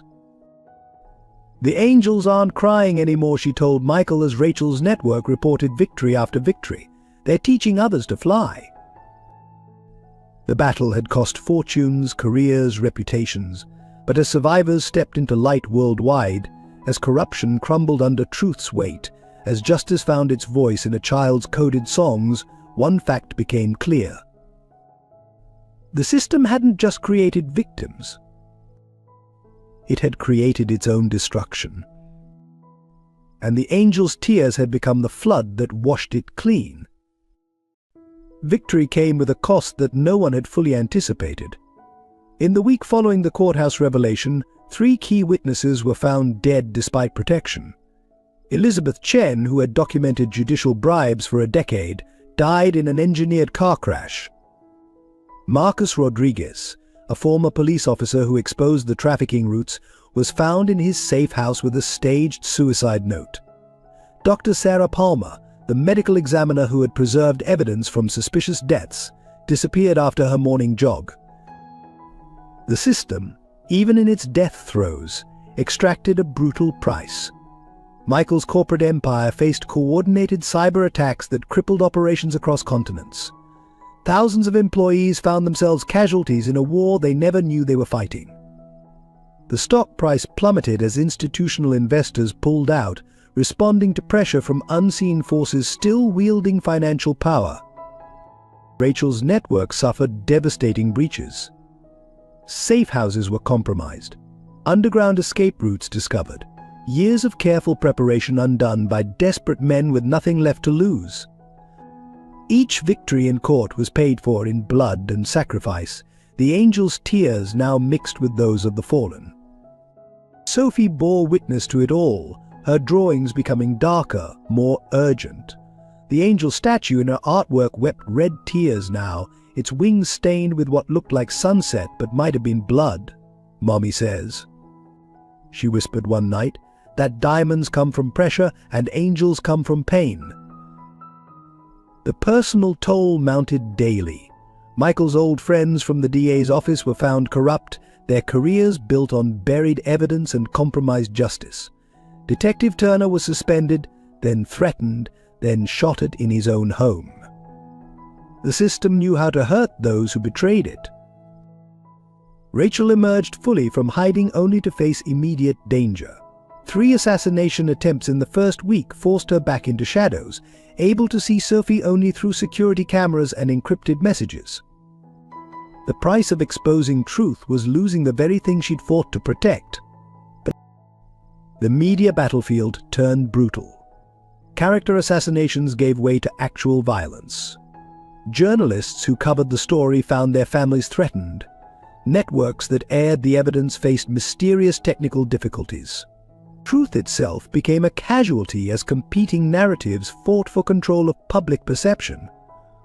International repercussions hit like aftershocks. Diplomatic relations strained as evidence implicated foreign officials. Trade deals collapsed. Markets fluctuated wildly as financial institutions tied to Clearwater faced runs on their assets. But global stability seemed a high price for local justice. Sarah's legacy extracted its own cost. As her final evidence exposed corruption at the highest levels, those she had once called friends were revealed as architects of her murder. The idealistic young prosecutor who had mentored Michael was now indicted as the one who ordered her death. Trust became another casualty of truth. Sophie's nights were filled with nightmares now. She would wake screaming about angels falling, about diamonds turning to dust, about shadows that ate the light. The innocent vessel of revolution bore scars no 4-year-old should carry. "The angels are tired," she told Michael one dawn, "but Mummy says they can't stop flying yet." The system's desperate counterattacks grew more vicious. Pressure mounted to seal the evidence under national security claims. Emergency legislation was proposed to criminalize whistleblowers. Old laws were weaponized in new ways as the corrupt fought to survive exposure. Michael watched his life's work crumble with strange detachment. The penthouse that had been his fortress became a prison of security measures and safety protocols. His dreams of technology changing the world gave way to the reality that justice demanded destruction before reconstruction could begin. Rachel's army paid the highest price. Anonymous heroes who had gathered evidence for years found themselves exposed, vulnerable. Each victory in court cost another safe house, another witness, another life. The system might be dying, but it was determined to take as many with it as possible. The angel statue watched it all with its broken wing now mended by truth, but stained by sacrifice. Sophie's final drawing showed it weeping diamonds and blood together, while shadows rose from the ground holding both thorns and stars. "Justice has a price," Rachel's last message read. "The question is who pays it?" As the 3rd week of revelations ended, the cost became clear. 42 dead worldwide, thousands of careers destroyed, billions in economic damage. The angel's tears had started a flood that swept away guilty and innocent alike. The price of justice was paid in more than money or blood. It was paid in innocence lost, in trust shattered, in the realization that healing would take generations. Sophie, watching the news with 2 old eyes, summed it up in her 4-year-old wisdom. The angels knew it would hurt. That's why they cried diamonds instead of tears. Diamonds can cut through anything, but they cut the person holding them too. The price was high, perhaps too high. But as Rachel's network regrouped, as new evidence continued emerging, as the system's death throes weakened, one truth became clear: some prices, though terrible, were necessary. Justice demanded sacrifice. Change required destruction. The angels had known this all along. That's why their tears were diamonds. and diamonds, though born of pressure and pain, endured forever. The price of justice was everything, but the cost of silence would have been even higher. And the angels would keep crying their diamond tears until the last shadow was gone. No matter the price, no matter the pain, no matter the cost. If this story of a mother's sacrifice and the fight for justice touched your heart, please consider subscribing to our channel. Each subscription helps us share more powerful stories of courage and truth. Together, we can give voice to those who need it most. Thank you for being part of this journey. The truth about Rachel Bennett emerged like a photograph developing in darkness, each detail revealing something more haunting than the last. On a rain-slicked morning, a week after the courthouse battle, Michael received a heavily encrypted file from one of Rachel's last secure drops. The video inside showed Rachel's final confession, recorded hours before she disappeared back into shadow. Her face filled the screen, composed but bearing the weight of impossible choices. "If you're watching this," she began, "then Sophie has done what I trained her to do. But you need to understand why I turned my own daughter into a living weapon." The truth she revealed shattered everything they thought they knew. Rachel Bennett had never been just a journalist. Before Columbia School of Journalism, she had been Agent Rachel Morrison, FBI deep-cover operative specializing in human trafficking cases. Her journalism career was crafted as a perfect cover, each article building her credibility while mapping criminal networks. But then she discovered something that made her abandon everything: her badge, her identity, her safety. Sarah Harrison's death wasn't just another corrupt cover-up. It was the key to understanding a system that reached into the highest levels of government. Sarah had uncovered evidence that trafficking networks were being protected not just for profit, but for power. Children weren't just disappearing into exploitation, they were being used to control politicians, judges, business leaders. The entire justice system had become a machine for manufacturing leverage. Rachel's voice cracked as she explained how she'd made the hardest decision of her life. "When I became pregnant with Sophie, I knew I had two choices: run and hide, or turn my daughter into the perfect witness. I chose to give her a purpose bigger than safety." Every lullaby she sang to Sophie contained encoded evidence. Every bedtime story held mapped locations. Every crayon drawing was trained observation. The video showed Rachel teaching toddler Sophie their special songs, each nursery rhyme a carefully constructed code. "I taught her to remember everything without knowing what she was remembering. Made her brain a locked box that could only be opened by the right person asking the right questions." Tears fell as she described birthdays spent reinforcing cover stories, playdates that were actually surveillance operations. But the most devastating revelation came last. Rachel hadn't gone into hiding after leaving Sophie in the park. She had infiltrated deeper, using the system's hunt for her to access its core.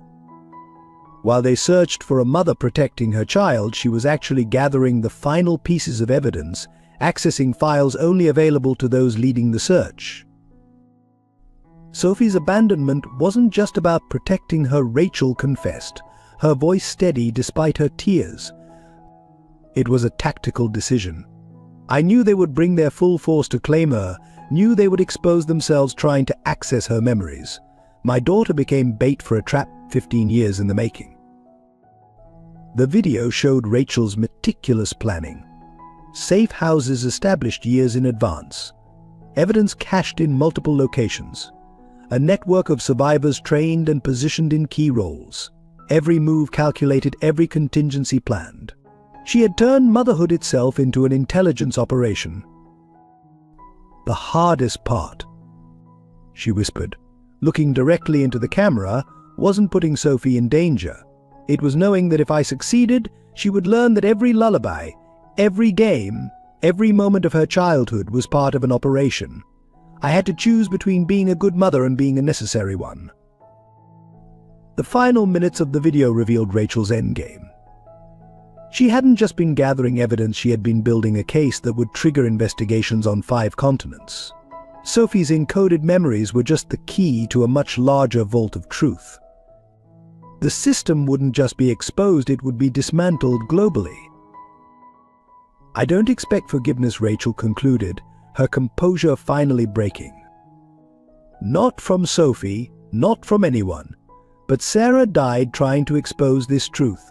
I chose to live for it, even if living meant sacrificing everything that made life worth living. The angels aren't crying just for justice, they're crying for all the choices that brought us here." The video ended with Rachel singing Sophie's favorite lullaby, its innocent lyrics now revealed as a complex code mapping offshore accounts and burial locations.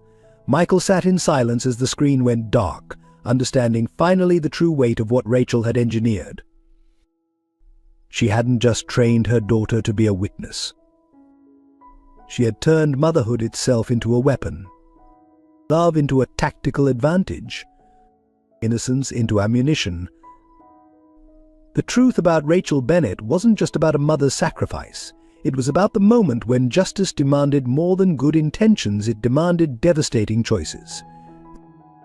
The angels wept not just for the victims. They wept for the price of victory. And for a child whose lullabies were lined with razors. The revelation of Rachel's true identity and purpose hit the world like a series of seismic waves, each aftershock more devastating than the last. International media networks ran constant coverage as Sophie's encoded evidence connected to active investigations worldwide.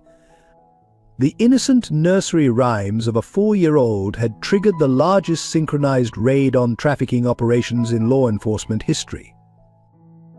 Sophie's reaction to learning the truth about her childhood broke hearts across the globe. As the evidence she'd unknowingly carried began dismantling criminal empires, she sat in Michael's penthouse, methodically drawing her mother's face over and over, each version showing Rachel in a different light: hero, stranger, ghost, guardian angel. "Did Mummy love me for real?" she asked one night, "or was I just part of her plan?" The public wrestled with the moral implications.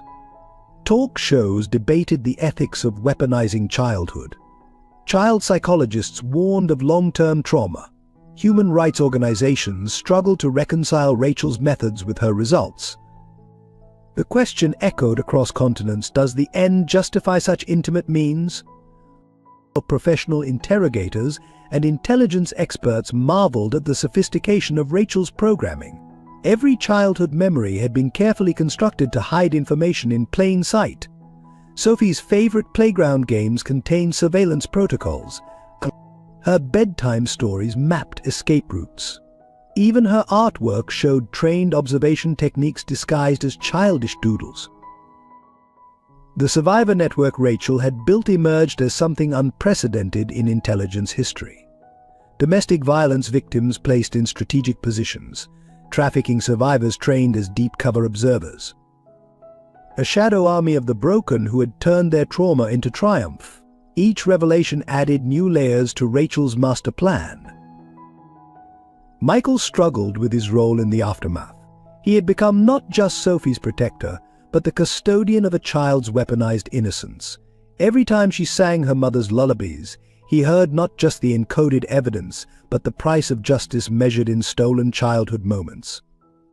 The weight of this responsibility showed in his sleepless nights and graying temples. The psychological impact rippled through law enforcement and intelligence communities. Officers who had worked trafficking cases for years now questioned every interaction with victims' children. Had more mothers followed Rachel's example? How many innocent games might be elaborate codes? The paranoia threatened to paralyze entire departments. Sophie's art therapy sessions revealed the deeper wounds. Her drawings began showing two different mothers, the one who loved her and the one who trained her. The angel statue now appeared with two faces, one weeping diamonds, the other wearing an FBI badge. Her struggle to reconcile these versions of Rachel manifested in nightmares where lullabies turned to sirens. The media obsession with their story grew toxic. Paparazzi stalked Sophie's therapy sessions, hoping to catch glimpses of the Spy Kid. Online forums debated Rachel's parenting choices with brutal intensity. Privacy became another casualty as the world claimed ownership of their narrative. Rachel's periodic messages continued, now heavy with a mother's guilt. "I chose to save everyone else's children," she wrote, "by sacrificing my own innocence." Each communication revealed another layer of her strategic brilliance, while exposing the raw wound of maternal love twisted into tactical advantage. Legal experts began citing the Bennett Protocol in child custody cases, examining whether parents had encoded harmful information in seemingly innocent interactions. Family courts faced new challenges as Rachel's methods spawned both imitators and witch hunts. Sophie's resilience amid the chaos became its own kind of testimony. She continued drawing, but now added her own codes to the picture's private messages only she and Michael could understand. Her trauma transformed into a kind of strength, turning Rachel's training into tools for healing. The impact on Michael's corporate empire proved paradoxical. While some investors fled the controversy, others were drawn to the intersection of technology and justice. Harrison Technologies pivoted to developing tools for identifying trafficking networks, turning Rachel's methods into algorithms. But the deepest impact remained personal. Sophie's question hung in the air of their fortified penthouse: "If Mummy loved me, why did she make me remember such scary things?" The answer lay somewhere between justice and sacrifice, in the space where a mother's love confronted impossible choices. Rachel's final message of that period arrived encrypted in Sophie's favorite lullaby: "Love isn't just what we feel, it's what we're willing to destroy in ourselves to protect others." The impact of her choices would ripple through generations, challenging fundamental assumptions about innocence, justice, and the price of truth. The angels watched it all, their diamond tears now falling on fertile ground where new questions bloomed. What is the cost of necessary evil? When does the end justify the most intimate means?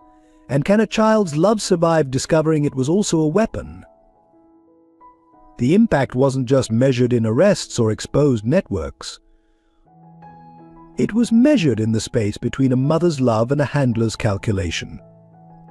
In the moment when innocence learned it had teeth. And in the diamond tears of angels who witnessed it all. The final accounting of Operation Angel's Wings came due on a rain-soaked morning when international authorities released their preliminary findings. The numbers were staggering: 438 trafficking networks dismantled, 4,723 victims rescued, 1,289 high-level arrests. But these statistics, impressive as they were, barely hinted at the true cost of justice served. The human toll mounted with devastating clarity. 17 members of Rachel's survivor network had died ensuring Sophie's evidence reached its targets. Elizabeth Chen, found in her burned-out car. Marcus Rodriguez, supposedly suicide, but his files told a different story.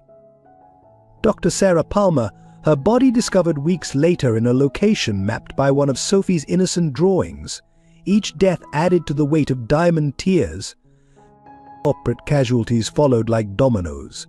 3 major banks collapsed when their trafficking connections came to light.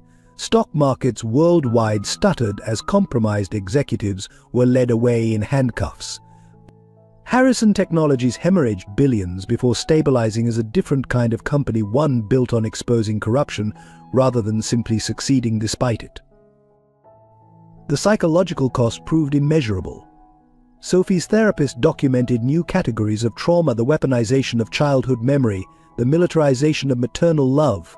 Other children of survivors began showing similar patterns, their games and artwork revealing unconscious encoding taught by desperate mothers. A generation of hidden witnesses emerged, each carrying buried truths in their nursery rhymes.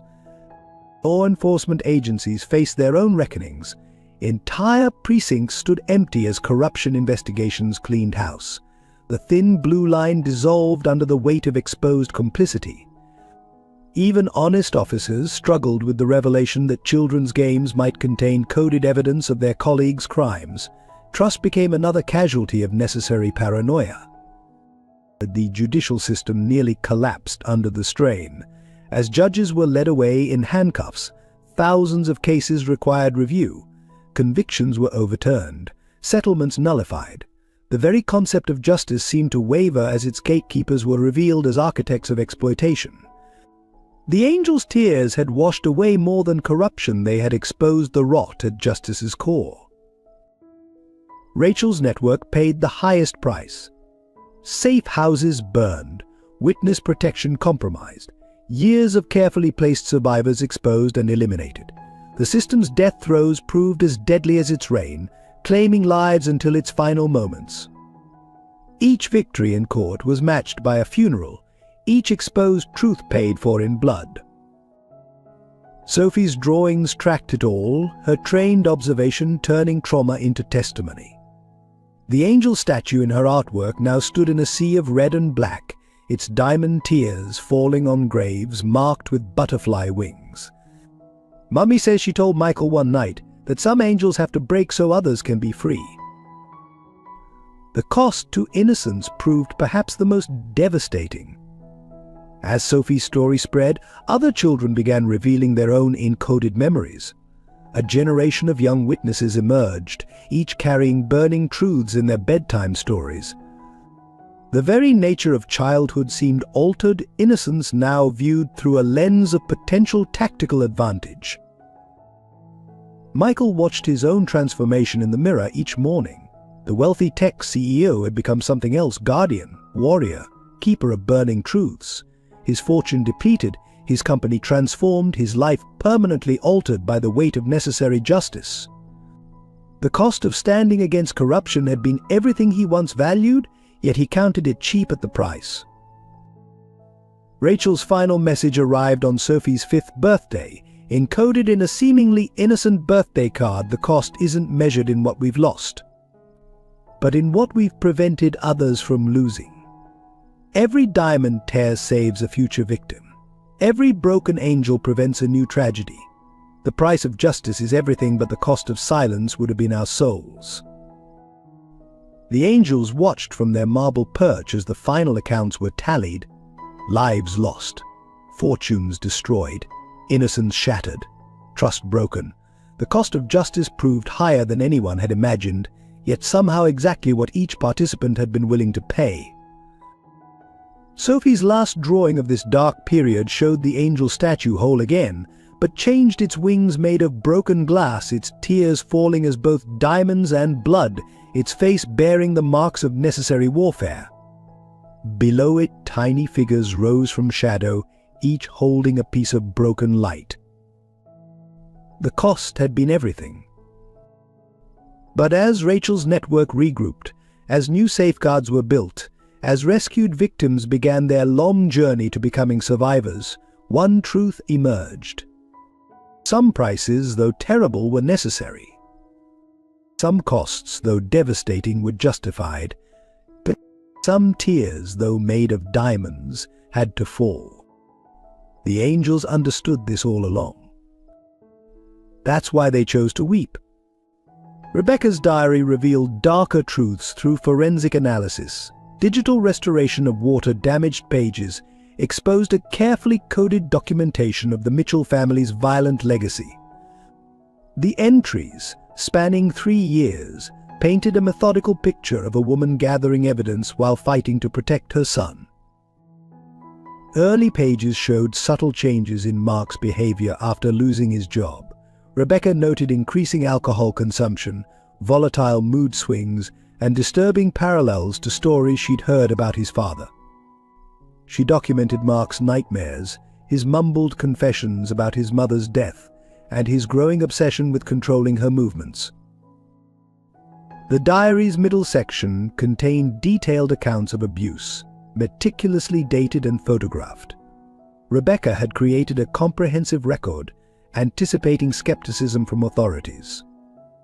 She described Mark's escalating violence, his methods of concealment, and his chilling expertise in making attacks appear accidental. Most revealing were entries about Mark's childhood. Rebecca had interviewed distant relatives, uncovering a pattern of suspicious deaths among Mitchell women. She'd traced newspaper archives, finding identical suicide scenarios spanning 3 generations. Her research revealed how each Mitchell man had learned to disguise murder from his father. The final pages shifted focus to Ethan's protection. Rebecca established dead drops throughout town, created coded messages her son would understand, and mapped escape routes. She'd contacted domestic violence shelters in different states, laying groundwork for their escape. Her last entry showed she knew Mark had discovered her plans. Detective Collins worked with cryptographers to decode Rebecca's subtle warnings. Hidden within mundane descriptions were coordinates, account numbers, and names of witnesses. She transformed her diary into an evidence cache, ensuring her death would expose generations of Mitchell family crimes. Most haunting were Rebecca's letters to Ethan, interspersed throughout the diary. She explained her choices, expressed her love, and provided guidance for his future. The final letter, written hours before her death, contained a crucial message: the darkness isn't in your blood, sweet boy. It's in the choices they made. You can choose differently. Psychiatric experts analyzed the diary's progression, noting Rebecca's transformation from confused victim to methodical investigator. Her documentation style shifted from emotional outbursts to precise, legally admissible evidence gathering. She'd turned her fear into a weapon of justice.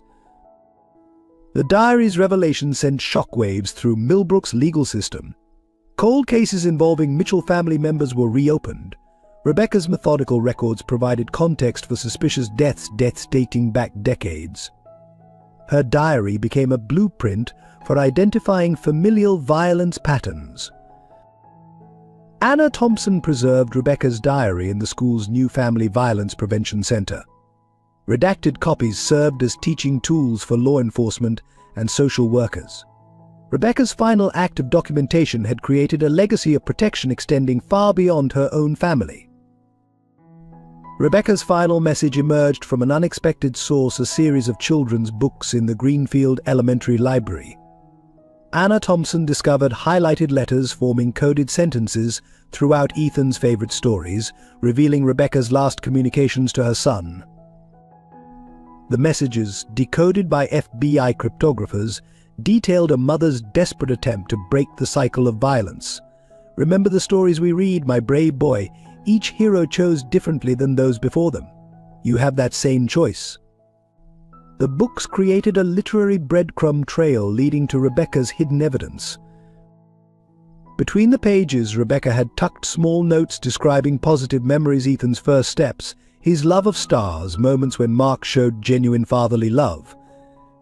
These reminders served to separate the good from the trauma, helping Ethan preserve happy memories while understanding the darkness that consumed them. The most crucial message was hidden in Ethan's favorite astronomy book. Rebecca had annotated constellations with coordinates leading to a safety deposit box. Inside, investigators found documents tracing the Mitchell family's history of violence, along with resources for abuse survivors and trauma recovery.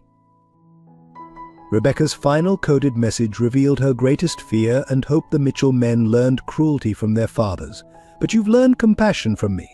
Your heart is your own, Ethan. The stars will guide you home when you're ready. Digital forensics uncovered videos Rebecca had recorded on hidden devices throughout their house. She documented not just the abuse but also moments of resistance, teaching Ethan emotional regulation, encouraging his empathy, building his sense of self separate from the Mitchell legacy. The library messages created a parallel narrative to her diary. While the diary documented horror, the hidden notes emphasized hope. Rebecca had constructed a dual legacy: evidence to expose the truth and guidance to help her son heal from it. Each decoded message revealed Rebecca's careful planning. She'd researched childhood trauma recovery, leaving age-appropriate resources for Ethan to discover as he grew. Her final gift was a roadmap to healing, disguised as their shared love of books. The discovery transformed the school library into a memorial of sorts. Anna preserved Rebecca's coded books, using them to help other children understand how knowledge and stories could provide escape and healing from family trauma. Personal letters addressed to adult Ethan, timed for significant future birthdays, were found among the coded messages. Rebecca's foresight extended beyond her death, providing guidance and support for her son's journey to adulthood. The last decoded message, found in a book about phoenixes rising from ashes, became Ethan's mantra during therapy: "Your story begins where mine ends, my love. Write it in light." The path to understanding began in Anna Thompson's reading circle. Ethan, surrounded by friends from the support group, read his mother's coded messages aloud for the first time. His voice grew stronger with each revelation, transforming Rebecca's legacy from tragedy to triumph. During therapy sessions with Dr. Foster, Ethan processed his complex feelings toward Mark. The breakthrough came when he realized he could acknowledge both truths: his father had committed horrible acts, and a cycle of violence had shaped those choices. Understanding didn't require forgiveness, but it opened the door to healing. Tommy Garcia played a crucial role in Ethan's recovery. The boys spent hours in the library's astronomy corner, where Rebecca had left her star-themed messages. Tommy's unwavering friendship helped Ethan separate his identity from the Mitchell family legacy. Dr. Chen's family therapy sessions included Claire, Mark's sister, who shared stories of their childhood. Her perspective helped Ethan understand how violence had been normalized in the Mitchell household, while her own escape from that pattern offered hope. The Garcia family demonstrated healthy family dynamics, showing Ethan alternatives to the Mitchell model. Their home became a safe space where he could express anger, fear, and eventually hope without judgment. Principal Bennett established a mentorship program pairing Ethan with James Harris. The custodian's gentle guidance and consistent presence provided a positive male role model, proving that men could choose paths of protection rather than violence.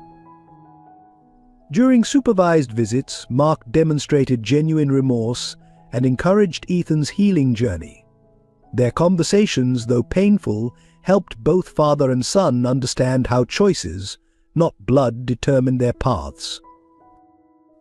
Rebecca's messages guided Ethan toward understanding without excusing the violence that claimed her. Her wisdom, preserved in coded books and hidden letters, showed him how to honor her memory while building his own future. The community's support proved crucial. Classmates defended Ethan against bullies who taunted him about his family history. Teachers celebrated his achievements, helping him build an identity separate from the Mitchell name. Detective Collins shared age-appropriate details about similar cases where children had broken cycles of violence.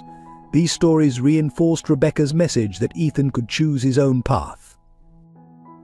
Through art therapy, Ethan expressed his journey toward understanding. His paintings evolved from dark scenes of violence to images of hope and renewal, often incorporating his mother's beloved stars.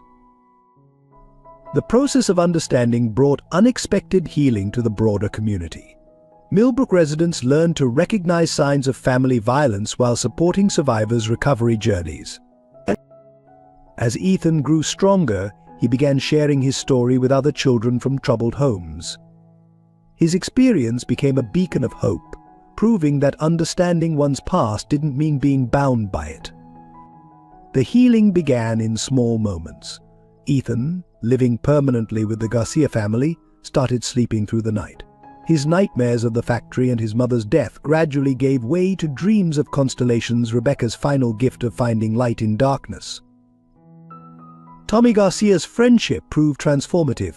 The boys created a secret hideout in the backyard, complete with star charts and books from Rebecca's coded collection. This safe space became Ethan's first step toward trusting in stability again. Dr. Foster guided Ethan through trauma recovery using innovative methods. Art therapy sessions produced increasingly hopeful images, while play therapy helped him process complex emotions through storytelling. His breakthrough came when he constructed a diorama of two houses: the dark Mitchell home and the warm Garcia residence, acknowledging both parts of his journey. James Harris and Anna Thompson remained constant presences. The custodian taught Ethan basic maintenance skills, providing purposeful activity that built confidence. The librarian helped him discover new stories of resilience, carefully selected to parallel his healing journey. Mark's progress in prison rehabilitation demonstrated genuine change. His therapy sessions revealed deep remorse and understanding of generational trauma. Though he and Ethan maintained limited contact, their interactions focused on breaking cycles rather than seeking forgiveness. The Garcia family's adoption of Ethan became official in spring. The ceremony, held in Judge Martinez's chambers, celebrated not just a new family but a community's commitment to protection and healing. Claire attended, representing the healthy branch of Ethan's biological family. Rebecca's influence remained strong through her coded messages and diary. Ethan began sharing these materials with other children in therapy groups, helping them find their own paths to healing. His mother's words became a source of strength rather than sorrow. Principal Bennett integrated Ethan's experience into Greenfield Elementary's Guardian program. His recovery journey provided a roadmap for other traumatized students, while his resilience inspired staff training programs. The healing extended beyond individuals. Millbrook's domestic violence response system underwent complete transformation, with new protocols emphasizing long-term recovery support for affected families. Detective Collins documented the case's impact on law enforcement approaches. Agencies across the state adopted Millbrook's revised domestic violence intervention strategies, creating a ripple effect of positive change. Dr. Chen's family therapy program expanded to include preventive counseling for at-risk families. The Mitchell case became a teaching tool, demonstrating how early intervention could break generational patterns. Tommy's parents, Miguel and Sofia Garcia, modeled healthy family dynamics for Ethan. Their consistent love and clear boundaries helped him understand normal parent-child relationships, gradually replacing learned fear with earned trust.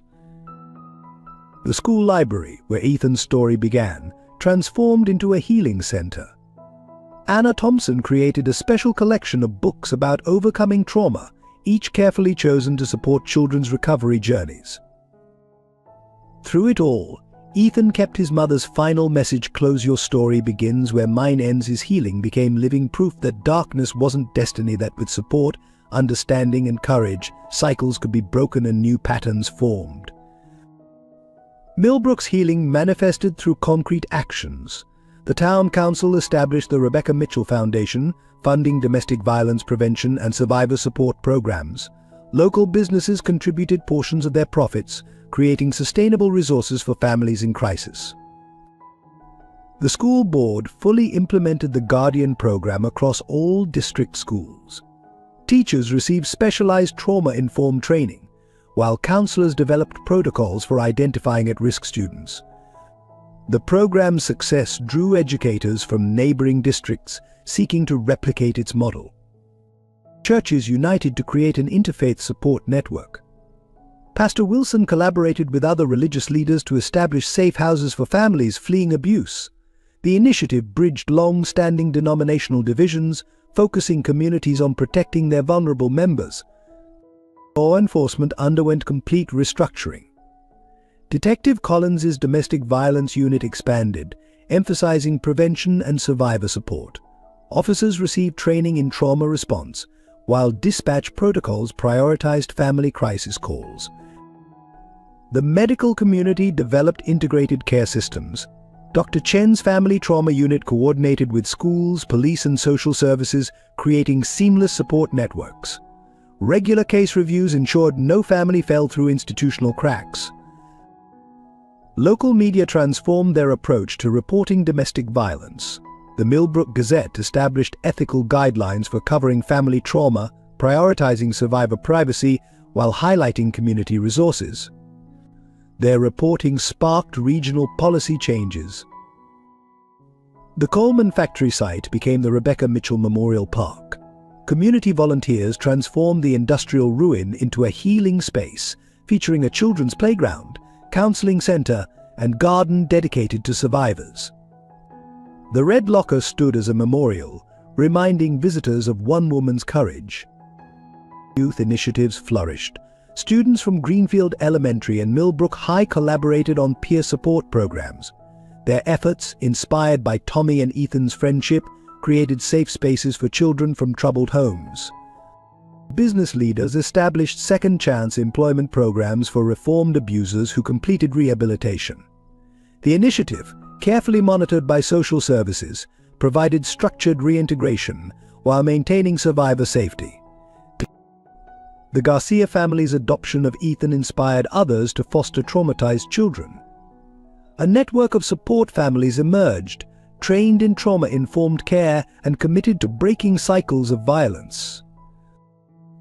Mark's prison rehabilitation program became a model for correctional facilities. His case highlighted the importance of addressing generational trauma in preventing future violence. Prison counselors studied Millbrook's approach, implementing similar programs nationwide. Community reconciliation culminated in an annual healing ceremony, where survivors shared stories of recovery and hope. The event, held under Rebecca's beloved stars, celebrated Millbrook's transformation from a town of secrets to a community of protection and support. These changes rippled beyond town borders. Neighboring communities sought guidance in implementing similar programs. Millbrook's journey from tragedy to transformation became a blueprint for social change, proving that reconciliation required more than forgiveness. It demanded systemic reform and sustained commitment to protecting society's most vulnerable members. 10 years later, Ethan Mitchell Garcia discovered a final hidden message from Rebecca. During the Greenfield Elementary Library renovation, workers found a sealed letter behind the astronomy section's wall panel, triggered by construction vibrations. The letter revealed Rebecca's most closely guarded secret. She had identified other Mitchell family branches with similar patterns of violence. Her research had uncovered a network of abusive households spanning 3 states, each mirroring Mark's family dynamics. Dr. Foster, now running a National Trauma Research Center, used this information to launch Project Phoenix. The initiative traced generational violence patterns across multiple families, leading to interventions that saved countless lives. The discovery inspired Ethan, now a psychology student at State University, to expand his mother's research. Working with Detective Collins, he developed programs helping law enforcement identify multi-generational abuse patterns. Tommy Garcia became Ethan's research partner. Their childhood friendship evolved into a professional collaboration, combining Tommy's data analysis skills with Ethan's first-hand understanding of family trauma. Mark, serving his life sentence, provided crucial insights from prison. His rehabilitation had progressed to where he could articulate how violent patterns spread through family connections. His testimony helped authorities prevent similar tragedies. The Garcia family's adoption model became a national template. Sofia and Miguel Garcia trained other families in trauma-informed fostering, while their home remained a safe haven for children escaping abuse. Anna Thompson retired, but not before establishing a nationwide network of school-based safe spaces. Her protocols for identifying at-risk students became standard practice in educational institutions across the country. The most stunning revelation came from Claire's genetic research. She discovered that trauma could alter DNA expression across generations, but environmental factors determined whether these changes led to violence. The finding supported Rebecca's belief that choices, not blood, determined destiny. Ethan's work attracted attention from international child protection organizations. The Mitchell case became a cornerstone of global efforts to understand and prevent familial violence transmission. The final twist emerged during the dedication of Greenfield Elementary's new Rebecca Mitchell Memorial Library. Ethan shared previously unreleased pages from his mother's diary, revealing her greatest victory. She had identified and helped several Mitchell cousins escape their families before violence escalated. These survivors attended the dedication, each sharing how Rebecca's secret intervention had changed their lives.